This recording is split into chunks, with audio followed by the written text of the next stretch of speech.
ਸ਼ਮਾਦਾਨ। Radio Punjab today ਸੁਣਨ ਵਾਲੇ तमाम ਸਰੋਤਿਆਂ ਨੂੰ ਮੇਰੇ ਵੱਲੋਂ ਯਾਨੀ ਕਿ ਸਵਰਨ ਸਿੰਘ ਦਾਨੇਵਾਲ ਵੱਲੋਂ ਪਿਆਰ ਭਰੀ ਸਤਿ ਸ਼੍ਰੀ ਅਕਾਲ, ਖੁਸ਼ਾਮਦੀਦ। ਅੱਜ ਦਿਨ ਹੈ ਜੀ ਵੀਰਵਾਰ, ਤਰੀਕ ਹੈ 1 ਸਤੰਬਰ ਤੇ ਸਮਾਂ ਸ਼ਾਮ ਦੇ 6:30 ਦਾ। ਤੇ ਤੁਸੀਂ ਇਸ ਵਕਤ ਰੇਡੀਓ ਪੰਜਾਬ ਟੁਡੇ ਦੇ ਬਠਿੰਡਾ ਸਟੂਡੀਓ ਤੋਂ ਸਾਡੇ ਨਾਲ ਜੁੜੇ ਹੋਏ ਹੋ। ਇਹ ਪ੍ਰੋਗਰਾਮ ਸੋਮਵਾਰ ਤੋਂ ਲੈ ਕੇ ਸ਼ੁੱਕਰਵਾਰ ਸ਼ਾਮ ਨੂੰ 6:30 ਦੇ ਉੱਤੇ ਪ੍ਰਸਾਰਿਤ ਕੀਤਾ ਜਾਂਦਾ ਹੈ।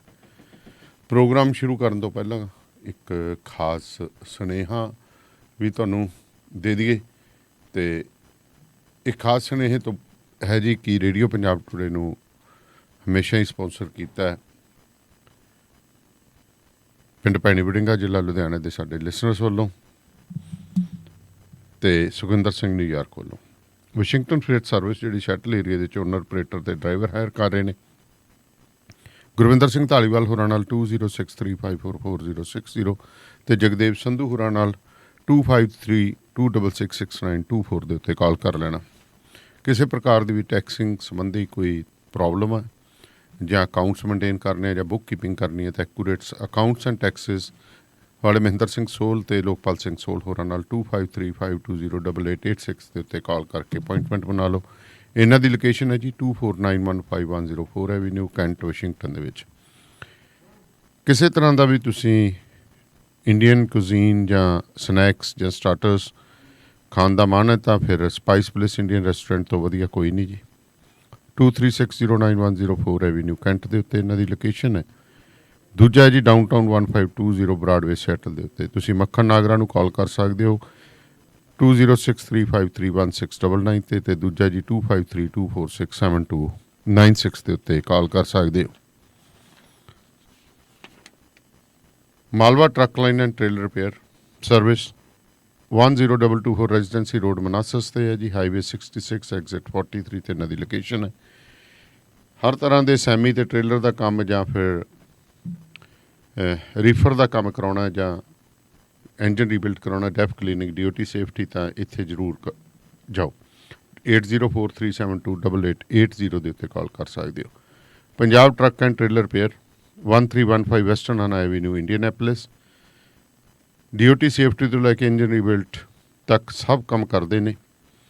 ਸੈਮੀ ਅਤੇ ਟ੍ਰੇਲਰ ਦੇ ਨਵੇਂ ਅਤੇ ਯੂਜ਼ ਟਾਇਰ ਵੀ ਲੈ ਸਕਦੇ ਹੋ।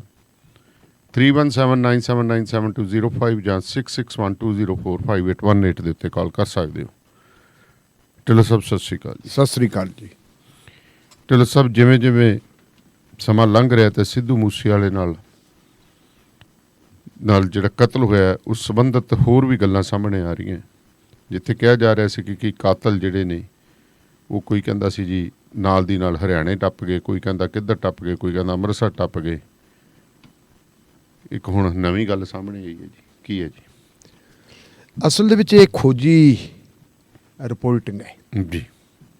ਔਰ ਆਪਣੇ ਮਿੱਤਰ ਆਪਣੇ ਜ਼ਿਲ੍ਹੇ 'ਚ ਹੀ ਰਹਿ ਕੇ ਗਏ ਹੈ ਜੁਪਿੰਦਰਜੀਤ ਜੀ। ਜੁਪਿੰਦਰਜੀਤ ਹੋਰਾਂ ਨੇ ਇਹ ਖਬਰ ਹੈ ਜਿਹੜੀ ਖੁੰਘ ਕੇ ਲੈਤੀ ਹੈ। ਹੋਇਆ ਕੀ ਕਿ 29 ਮਈ ਨੂੰ ਜੀ ਜਦੋਂ ਸਿੱਧੂ ਮੂਸੇਵਾਲੇ ਦਾ ਕਤਲ ਹੁੰਦਾ ਹੈ, ਕਤਲ ਹੋਣ ਤੋਂ ਤੁਰੰਤ ਬਾਅਦ ਪੁਲਿਸ ਨੂੰ ਇਨਫੋਰਮੇਸ਼ਨ ਮਿਲ ਗਈ ਜੀ। ਪੁਲਿਸ ਨੂੰ ਅਲਰਟ ਕਰਤਾ ਵੀ ਨਾਲ ਦੀ ਨਾਲ ਨਾਕਾਬੰਦੀਆਂ ਵਗੈਰਾ ਕਰ ਲਓ। ਤੇ ਆਮ ਤੌਰ ਦੇ ਉੱਤੇ ਜਿਵੇਂ ਪੁਲਿਸ ਦੀ ਗੱਲ ਹੁੰਦੀ ਹੈ ਕਿ ਬੰਦਾ ਭੱਜ ਕੇ ਕਿਤੇ ਜ਼ਿਲ੍ਹੇ ਤੋਂ ਬਾਹਰ ਨਾ ਚਲਾ ਜਾਵੇ। ਮਾਨਸਾ ਜ਼ਿਲ੍ਹਾ ਕਿਉਂਕਿ ਹਰਿਆਣਾ ਦੇ ਨਾਲ ਲੱਗਦਾ ਕਿ ਬੰਦੇ ਹਰਿਆਣੇ 'ਚ ਨਾ ਚਲੇ ਜਾਣ ਜੀ, ਭੱਜ ਕੇ ਪੁਲਿਸ ਦੀ ਨਾਕਾਬੰਦੀ ਜਿਹੜੀ ਹੈ ਹਰਿਆਣੇ ਵਾਲੀ ਸਾਈਡ ਤੇ ਉਧਰ ਕਰਵਾਤੀ। ਨਾਕੇ ਹੋਰ ਵੀ ਲੱਗੇ ਹੋਣਗੇ, ਲੇਕਿਨ ਨਾਕਿਆਂ ਦੀ ਪ੍ਰੋਬਲਮ ਇਹ ਸੀ ਕਿਉਂਕਿ ਸਿੱਧੂ ਮੂਸੇਵਾਲਾ ਕੋਈ ਸਧਾਰਨ ਵਿਅਕਤੀ ਨਹੀਂ ਸੀ, ਸੈਲੀਬ੍ਰਿਟੀ ਸੀ, ਇਲੈਕਸ਼ਨ ਲੜੀ ਵੀ। ਆਪਣੇ ਇਲਾਕੇ ਦੇ ਵਿੱਚ ਆਪਣੇ ਪਿੰਡਾਂ 'ਚ ਬੰਦੇ ਦਾ ਕਤਲ ਹੋ ਜੇ ਅਤੇ ਕਤਲ ਤਾਂ ਦਾਨੇਵਾਲ ਸਾਹਿਬ ਜੇ ਪਿੰਡ ਦੇ ਵਿੱਚ ਕਿਸੇ ਬਦਮਾਸ਼ ਦਾ ਵੀ ਹੋ ਜੇ, ਲੋਕ ਪਹਿਲਾਂ ਗਾਲਾਂ ਕੱਢਦੇ ਹੁੰਦੇ ਹੈ, ਬੁਰਾ ਭਲਾ ਕਹਿੰਦੇ ਹੁੰਦੇ, ਲੇਕਿਨ ਜਦੋਂ ਬਦਮਾਸ਼ ਦਾ ਵੀ ਕਤਲ ਹੋ ਜੇ ਤੇ ਨਾਲ ਦੀ ਨਾਲ ਕਹਿੰਦੇ ਮਾੜਾ ਹੋਇਆ, ਉਹ ਬੰਦਾ ਭਲਾ ਬਣ ਜਾਂਦਾ ਅਤੇ ਉਹਦੇ ਕਾਤਲਾਂ ਨੂੰ ਫੜਨ ਵਾਸਤੇ ਫਿਰ ਸਾਰੀ ਭੱਜ ਨੱਠ ਹੁੰਦੀ ਹੈ। ਉਹ ਸਾਰਾ ਕੁਛ ਕਰਦੇ, ਲੋਕਾਂ ਦੀਆਂ ਹਮਦਰਦੀਆਂ ਉਹਦੇ ਨਾਲ ਹੋ ਜਾਂਦੀਆਂ। ਸੇਮ ਪੋਜੀਸ਼ਨ ਜਿਹੜੀ ਸਿੱਧੂ ਮੂਸੇਵਾਲੇ ਨਾਲ ਵੀ ਹੋਈ ਜੀ। ਮੂਸੇਵਾਲੇ ਦਾ ਕਤਲ ਹੋ ਗਿਆ, ਜਿਸ ਥਾਂ ਤੇ ਕਤਲ ਹੋਇਆ ਸੀ ਲੋਕ ਉੱਥੇ ਵੀ ਇਕੱਤਰ ਹੋ ਗਏ, ਲੋਕ ਉਹਦੇ ਘਰ ਵੀ ਚਲੇ ਗਏ ਜੀ। ਜਦੋਂ ਉਹਨੂੰ ਹੌਸਪੀਟਲ ਲੈ ਕੇ ਗਏ ਤੇ ਉਹਦੀ ਮੌਤ ਤਾਂ ਹੋ ਚੁੱਕੀ ਸੀ। ਹੌਸਪੀਟਲ ਵੀ ਬਹੁਤ ਵੱਡਾ ਮੌਬ ਖੜਾ ਹੋ ਗਿਆ ਤੇ ਪੁਲਿਸ ਦੀ ਫਿਰ ਸਮੱਸਿਆ ਬਣ ਗਈ। ਬਿਲਕੁਲ, ਹੁਣ ਕਰੀਏ ਕੀ? ਲੋਕ ਸਰਕਾਰ ਦੇ ਖਿਲਾਫ ਨਾਅਰੇਬਾਜ਼ੀ ਕਰਦੇ ਸੀ ਔਰ ਪੁਲਿਸ ਨੂੰ ਫਿਰ ਇਹ ਹੈ ਕਿ ਸਰਕਾਰ ਕਿਤੇ ਨਾਰਾਜ਼ ਨਾ ਹੋ ਜੇ। ਤੇ ਆਪਾਂ ਨੂੰ ਪਤਾ ਵੀ ਉਸ ਵੇਲੇ ਦੇ ਡੀਜੀਪੀ ਸਾਹਿਬ ਨੇ ਫਿਰ ਸ਼ਾਮ ਨੂੰ ਇੱਕ ਪ੍ਰੈਸ ਕਾਨਫਰੰਸ ਵੀ ਕਰਤੀ ਸੀ ਜੀ ਦੇਰ ਸ਼ਾਮ ਕਿ ਜੀ ਇਹ ਤਾਂ ਆਪਸੀ ਜਿਹੜੀ ਹੈਗੀ ਗੈਂਗਾਂ ਦੀ ਲੜਾਈ ਹੈ, ਗੈਂਗਸਟਰਾਂ ਦੀ ਆਪਸੀ ਲੜਾਈ ਹੈ। ਉਹਦੇ ਤੇ ਉਹਦੇ ਪਿਤਾ ਨੇ ਇਤਰਾਜ਼ ਵੀ ਪ੍ਰਗਟ ਕੀਤਾ ਸੀ। ਬਾਅਦ ਦੇ ਵਿੱਚ ਉਹਨਾਂ ਨੇ ਖਿਮਾ ਜਾਚਨਾ ਵੀ ਕੀਤੀ ਸੀ। ਲੇਕਿਨ ਹੁਣ ਤੱਕ ਦੀ ਸਾਰੀ ਕਹਾਣੀ ਜਦੋਂ ਆਪਣੇ ਸਾਹਮਣੇ ਆ ਜਾਂਦੀ, ਕਹਾਣੀ ਉਹੀ ਹੈ ਜੀ ਕਿਉਂਕਿ ਬਦਲੇ ਦੀ ਭਾਵਨਾ ਨਾਲ ਹੀ ਸਿੱਧੂ ਮੂਸੇਵਾਲੇ ਦਾ ਕਤਲ ਹੋਇਆ ਸੀ।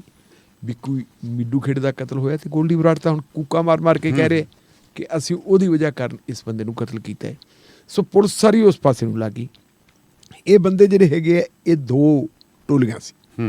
ਇੱਕ ਨੂੰ ਕਹਿੰਦੇ ਆ ਬਲੈਰੋ ਮੋਡਿਊਲ, ਦੂਜਾ ਸੀਗਾ ਦੂਜਾ ਸੀ ਕਰੋਨਾ ਵਾਲਾ ਜਿਹੜਾ ਕਰੋਲਾ ਮੋਡਿਊਲ।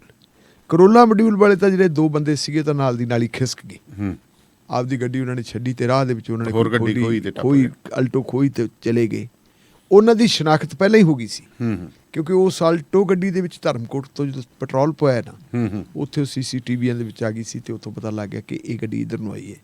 ਔਰ ਉਹਦੇ ਵਿੱਚ ਜਿਹੜੇ ਦੋ ਬੰਦੇ ਸੀ ਉਹ ਸੀਗੇ, ਇੱਕ ਤਾਂ ਮੰਨੂ ਤੇ ਦੂਜਾ ਸੀ ਰੂਪਾ, ਜਿਹੜੇ ਭਕਨਾ ਪਿੰਡ ਦੇ ਵਿੱਚ ਹੋਏ ਮੁਕਾਬਲੇ ਦੇ ਦੌਰਾਨ ਮਾਰੇ ਗਏ। ਇਹ ਚਾਰ ਬੰਦੇ ਸੀ।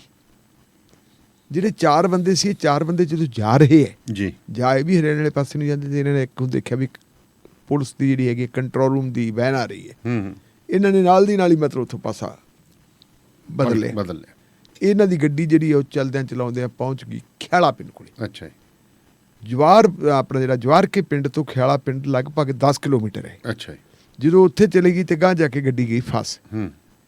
ਹੁਣ ਕੀ ਕਰੀਏ ਤੇ ਬੰਦਾ ਜਦੋਂ ਫਸੇ ਤੇ ਉਦੋਂ ਫਿਰ ਇਹ ਹੈ ਵੀ ਜੋ ਆਲਾ ਦੁਆਲਾ ਮਿਲਦਾ ਹੈ ਉੱਥੇ ਦੇਖੋ ਉੱਥੋਂ ਜੀ ਉਤਰੇ ਗੱਡੀ ਦੇ ਵਿੱਚੋਂ ਤੇ ਕੋਈ ਸਟਰਕਚਰ ਸੀ ਜਿਹੜਾ ਉਜਾੜ ਬੀਆਬਾਨ ਦੇ ਵਿੱਚ ਖੜਾ ਸੀ ਜੀ, ਖੇਤਾਂ ਦੇ ਵਿੱਚ ਸਟਰਕਚਰ ਸੀ ਮੋਟਰਾਂ ਵਾਲਾ ਸੀ ਕੋਈ, ਜਾਂ ਕੋਈ ਕਿਸੇ ਦਾ ਘਰ ਵਗੈਰਾ ਬਣਾਇਆ ਹੁੰਦਾ ਬਾਅਦ ਦੇ ਵਿੱਚ ਬੰਦੇ ਦੀ ਰਿਹਾਇਸ਼ ਵਗੈਰਾ ਨੇ। ਇਹ ਉਸ ਸਟਰਕਚਰ 'ਚ ਜਾ ਕੇ ਲੁਕੇ। ਉੱਥੇ ਇਹਨਾਂ ਨੇ ਆਪਣਾ ਵੈਪਨ ਵੀ, ਇੱਕ ਪਿਸਤੌਲ ਵੀ ਦਬਤਾ। ਉੱਥੋਂ ਫਿਰ ਇਹਨਾਂ ਨੇ ਟੈਲੀਫੋਨ ਕੀਤਾ ਗੋਲਡੀ ਬਰਾੜ ਨੂੰ, ਜਿਹੜੀ ਉਹ ਕਿਹੜੀ ਸਿਗਨਲ ਐਪ ਰਾਹੀਂ ਜੀ ਗੋਲਡੀ ਬਰਾੜ ਨੂੰ ਦੱਸਿਆ ਕਿ ਅਸੀਂ ਤਾਂ ਘੇਰੇ 'ਚ ਆ ਗਏ, ਸਾਡਾ ਤਾਂ ਹੁਣ ਕੀ ਕਰੀਏ। ਇਹਨਾਂ ਨੇ ਇੱਕ ਬੰਦਾ ਹੋਰ ਖੜਾ ਕੀਤਾ ਸੀ। ਗੋਲਡੀ ਬਰਾੜ ਨੇ ਪ੍ਰਬੰਧ ਤਾਂ ਉਹਨਾਂ ਦਾ ਪੂਰਾ ਕੀਤਾ ਸੀ ਕਿਉਂਕਿ ਜਿੰਨੇ ਇੱਕ ਬੰਦੇ ਹੁਣ ਆਪਾਂ ਨੂੰ ਦਿਖਦੇ ਸੀ ਰੈਸਕਿਊ ਟੀਮ ਵੀ ਹੁੰਦੀ ਹੈ। ਹਾਂ, ਜਿਹੜੇ ਜਿਨ੍ਹਾਂ ਨੂੰ ਆਪਾਂ ਦੇਖਦੇ ਵੀ ਕਾਤਲ ਇਹ ਸੀ, ਉਹ ਕਾਤਲਾਂ ਨੂੰ ਪ੍ਰੋਟੈਕਟ ਕਰਨ ਵਾਸਤੇ ਵੀ ਅੱਗਾ ਉੱਪਰ ਹੋਰ ਬੰਦੇ ਲਾਏ ਸੀ। ਉਹ ਇੱਕ ਉਹਨਾਂ ਦਾ ਬੰਦਾ ਜਿਹੜਾ ਸਾਈਡ ਦੇ ਉੱਤੇ ਖੜਾ ਮਾਨਸਾ ਤੋਂ 2-2.5 ਕਿਲੋਮੀਟਰ ਪਾਸੇ ਖੜਾ ਸੀ, ਦੇਖ ਰਿਹਾ ਸੀ ਕਿ ਬੰਦੇ ਆਉਣਗੇ ਤੇ ਇੱਥੋਂ ਮੈਂ ਉਹਨਾਂ ਨੂੰ ਪਿਕ ਕਰਾਂ। ਉੱਥੋਂ ਫਿਰ ਗੋਲਡੀ ਬਰਾੜ ਨੇ ਉਹਨੂੰ ਕਿਹਾ ਵੀ ਤੂੰ ਉੱਥੇ ਪਹੁੰਚ। ਇਨ ਦੀ ਮੀਨ ਟਾਈਮ ਇੱਕ ਹੋਰ ਜਿਹੜੀ ਹੈਗੀ ਹੈ ਪੁਲਿਸ ਵੈਨ ਉਹ ਆਉਂਦੀ ਹੈ, ਉਹ ਕੋਲ ਦੀ ਟੱਪ ਗਈ। ਗੱਡੀ ਉਹਨਾਂ ਦੀ ਫਸੀ ਖੜੀ ਹੈ, ਬਲੈਰੋ ਗੱਡੀ ਹੈ ਬਾਹਰ ਖੜੀ ਹੈ। ਉਹਦੇ ਵੱਲ ਕਿਸੇ ਨੇ ਧਿਆਨ ਨਹੀਂ ਦਿੱਤਾ। ਗੱਡੀ ਕੋਲ ਦੀ ਟੱਪ ਗਈ, ਬੰਦਾ ਕੋਈ ਹੈ ਨਹੀਂ ਤਾਂ ਜੇ ਆਵਾਰਾ ਗੱਡੀ ਖੜੀ ਹੈ, ਲਾਵਾਰਸ ਗੱਡੀ ਖੜੀ ਹੈ। ਲਾਵਾਰਸ ਗੱਡੀ ਖੜੀ ਕਿਉਂ ਹੈ? ਇਹਦੇ ਤੇ ਨਾਲ ਦੀ ਨਾਲ ਪਾਸੇ ਆਸੇ ਦੇਖਣਾ ਚਾਹੀਦਾ ਸੀ। ਪੈੜਾਂ ਦੇਖ ਲੈਂਦੇ, ਮੇਰੇ ਕੋਲ ਪੈੜਾਂ ਤੋਂ ਵੀ ਪਤਾ ਲੱਗ ਜਾਂਦਾ। ਜਾਂ ਗੱਡੀ ਕਿੰਨੇ ਕੁ ਚਿਰ ਦੀ ਖਲੋਤੀ ਹੈ, ਕੁਛ ਬੰਦੇ ਫੜੇ ਜਾ ਸਕਦੇ ਸੀ, ਨਾਲ ਦੀ ਨਾਲ ਹੀ ਫੜੇ ਜਾ ਸਕਦੇ ਸੀ। ਤੇ ਜਿਹੜੀ ਹੁਣ ਇੰਨੀ ਖੱਜਲ ਖੁਆਰੀ ਹੋ ਰਹੀ ਹੈ ਉਹ ਨਾ ਹੁੰਦੀ। ਸਰਕਾਰ ਦੀ ਜਿਹੜੀ ਹੈਗੀ ਤੋਏ ਹੋਈ ਹੈ ਤੇ ਡੀਜੀਪੀ ਨੂੰ ਜਿਹੜਾ ਛੁੱਟੀ ਤੇ ਭੇਜਿਆ ਗਿਆ ਤੇ ਨਵਾਂ ਡੀਜੀਪੀ ਲਾਇਆ ਜਾਂਦਾ। ਇਹ ਨੌਬਤ ਨਾ ਆਉਂਦੀ ਜੇ ਪੁਲਿਸ ਨੇ ਠੀਕ ਤਰੀਕੇ ਨਾਲ ਕੰਮ ਕੀਤਾ ਹੁੰਦਾ। ਹੁਣ ਹੋਇਆ ਕੀ, ਸਭ ਤੋਂ ਪਹਿਲਾਂ ਉਹਨਾਂ ਬੰਦੇ ਨੂੰ ਫੜਿਆ ਕੀ? ਫੜਿਆ ਵੀ ਦਿੱਲੀ ਪੁਲਿਸ ਨੇ।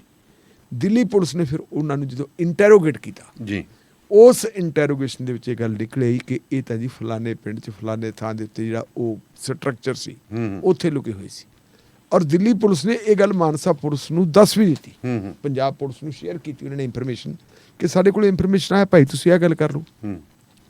ਇਹਨਾਂ ਨੇ ਫਿਰ ਉੱਥੇ ਜਾ ਕੇ ਮੌਕੇ ਤੇ ਉਸ ਸਟਰਕਚਰ ਦੀ ਤਲਾਸ਼ੀ ਵੀ ਲਈ ਜੀ। ਉੱਥੋਂ ਦੋ ਚੀਜ਼ਾਂ ਮਿਲ ਗਈਆਂ। ਇੱਕ ਤਾਂ ਉਹਨਾਂ ਨੇ ਪਿਸਟਲ ਜਿਹੜਾ ਸੀ ਮੌਕੇ ਤੇ ਦਬਾਇਆ ਸੀ, ਉਹ ਪਿਸਟਲ ਉੱਥੋਂ ਮਿਲੇ।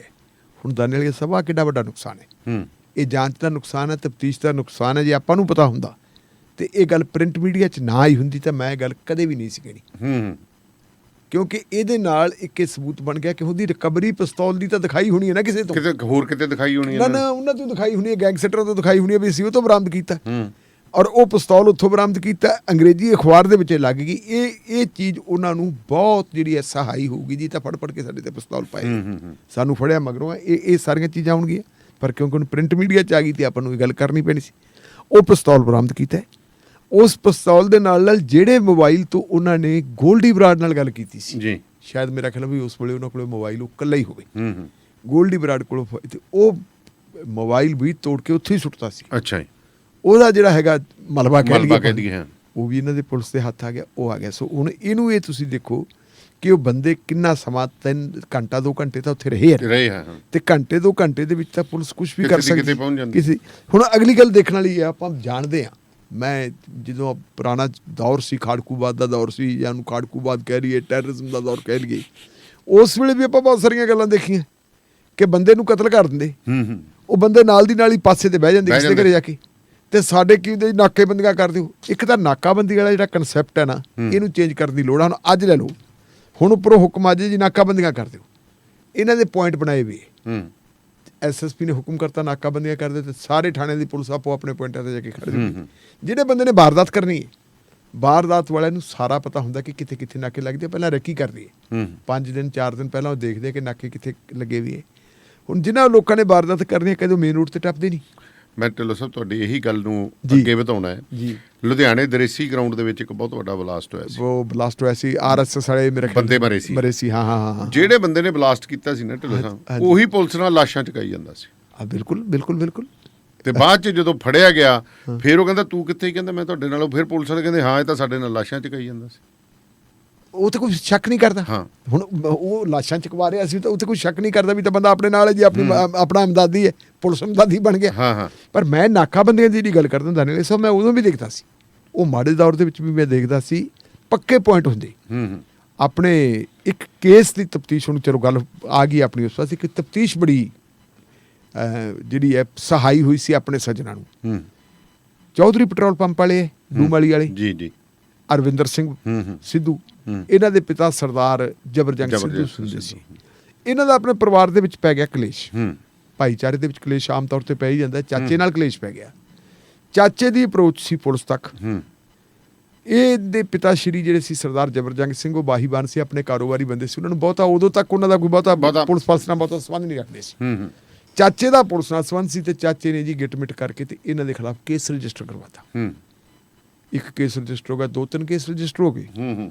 ਕਿਸੇ ਫਿਰਦਿਆਂ ਤੁਰਦਿਆਂ ਉਹਨਾਂ ਦਿਨਾਂ ਦੇ ਵਿੱਚ ਮੈਂ ਐਕਟਿਵ ਹੁੰਦਾ ਸੀ ਖੱਬੀ ਲਹਿਰ ਦੇ ਵਿੱਚ, ਤੇ ਮੈਨੂੰ ਕ੍ਰਿਸ਼ਨ ਪਟਵਾਰੀ ਹੁੰਦਾ ਸੀ ਆਪਣੇ ਬਠਿੰਡੇ ਦੇ ਵਿੱਚ, ਉਹ ਕ੍ਰਿਸ਼ਨ ਪਟਵਾਰੀ ਮਿਲ ਗਿਆ ਮੈਨੂੰ, ਕਹਿੰਦਾ ਯਾਰ ਇਹਨਾਂ ਨਾਲ ਬੜਾ ਧੱਕਾ ਹੋਇਆ ਬੰਦਿਆਂ ਨਾਲ, ਤੇ ਇਹਨਾਂ ਦੀ ਮੈਂ ਕਿਹਾ ਜੀ ਦਿਖਾਓ ਕੀ ਹੈ। ਉਹਨਾਂ ਨੇ ਜੀ ਮੈਨੂੰ ਜਦੋਂ ਦਿਖਾਇਆ ਵੀ ਆਹ ਬੰਦੇ ਤੇ ਆਹ ਸਾਰੀ ਕਾਰਵਾਈ ਹੈ, ਮੈਂ ਕੇਸ ਸਮਝਿਆ, ਮੈਨੂੰ ਲੱਗਿਆ ਵੀ ਬੰਦਿਆਂ ਨਾਲ ਧੱਕਾ ਹੁੰਦਾ ਯਾਰ, ਪੁਲਿਸ ਧੱਕਾ ਕਰਦੀ ਹੈ। ਖਾੜਕੂਬਾਦ ਦਾ ਦੌਰ ਸੀ। ਲਓ ਜੀ, ਅਸੀਂ ਜਿਹੜੇ ਕੰਸਰਨਡ ਅਫਸਰ ਸੀ ਉਹਨਾਂ ਨੂੰ ਮਿਲੇ, ਇੱਕ ਡੈਪੂਟੇਸ਼ਨ ਦੀ ਸ਼ਕਲ ਦੇ ਵਿੱਚ, ਜਾਂ ਧੱਕਾ ਹੁੰਦਾ। ਉਹ ਕਹਿੰਦੇ ਕੋਈ ਗੱਲ ਨਹੀਂ ਜੀ, ਆਪਾਂ ਦੇਖਦੇ ਹਾਂ। ਸਾਨੂੰ ਜਦੋਂ ਇਹ ਹੈ ਨਾ ਵੀ ਇੱਥੋਂ ਕੁਛ ਨਹੀਂ ਮਿਲਦਾ ਜੀ, ਤਾਂ ਅਲਟੀਮੇਟਲੀ ਅਸੀਂ ਇਹ ਫੈਸਲਾ ਕਰ ਲਿਆ ਵੀ ਆਪਾਂ ਸਾਰੇ ਜਾ ਕੇ ਚੰਡੀਗੜ੍ਹ ਗਵਰਨਰ ਨੂੰ ਮਿਲ ਗਏ, ਜਾਂ ਉਹਨਾਂ ਦਿਨਾਂ 'ਚ ਰਵੈਰੋ ਹੁੰਦਾ ਸੀ ਗਵਰਨਰ ਦਾ ਐਡਵਾਈਜ਼ਰ, ਆਪਾਂ ਉਹਨੂੰ ਜਾ ਕੇ ਮਿਲ ਗਏ। ਲਓ ਜੀ, ਫੈਸਲਾ ਹੋ ਗਿਆ।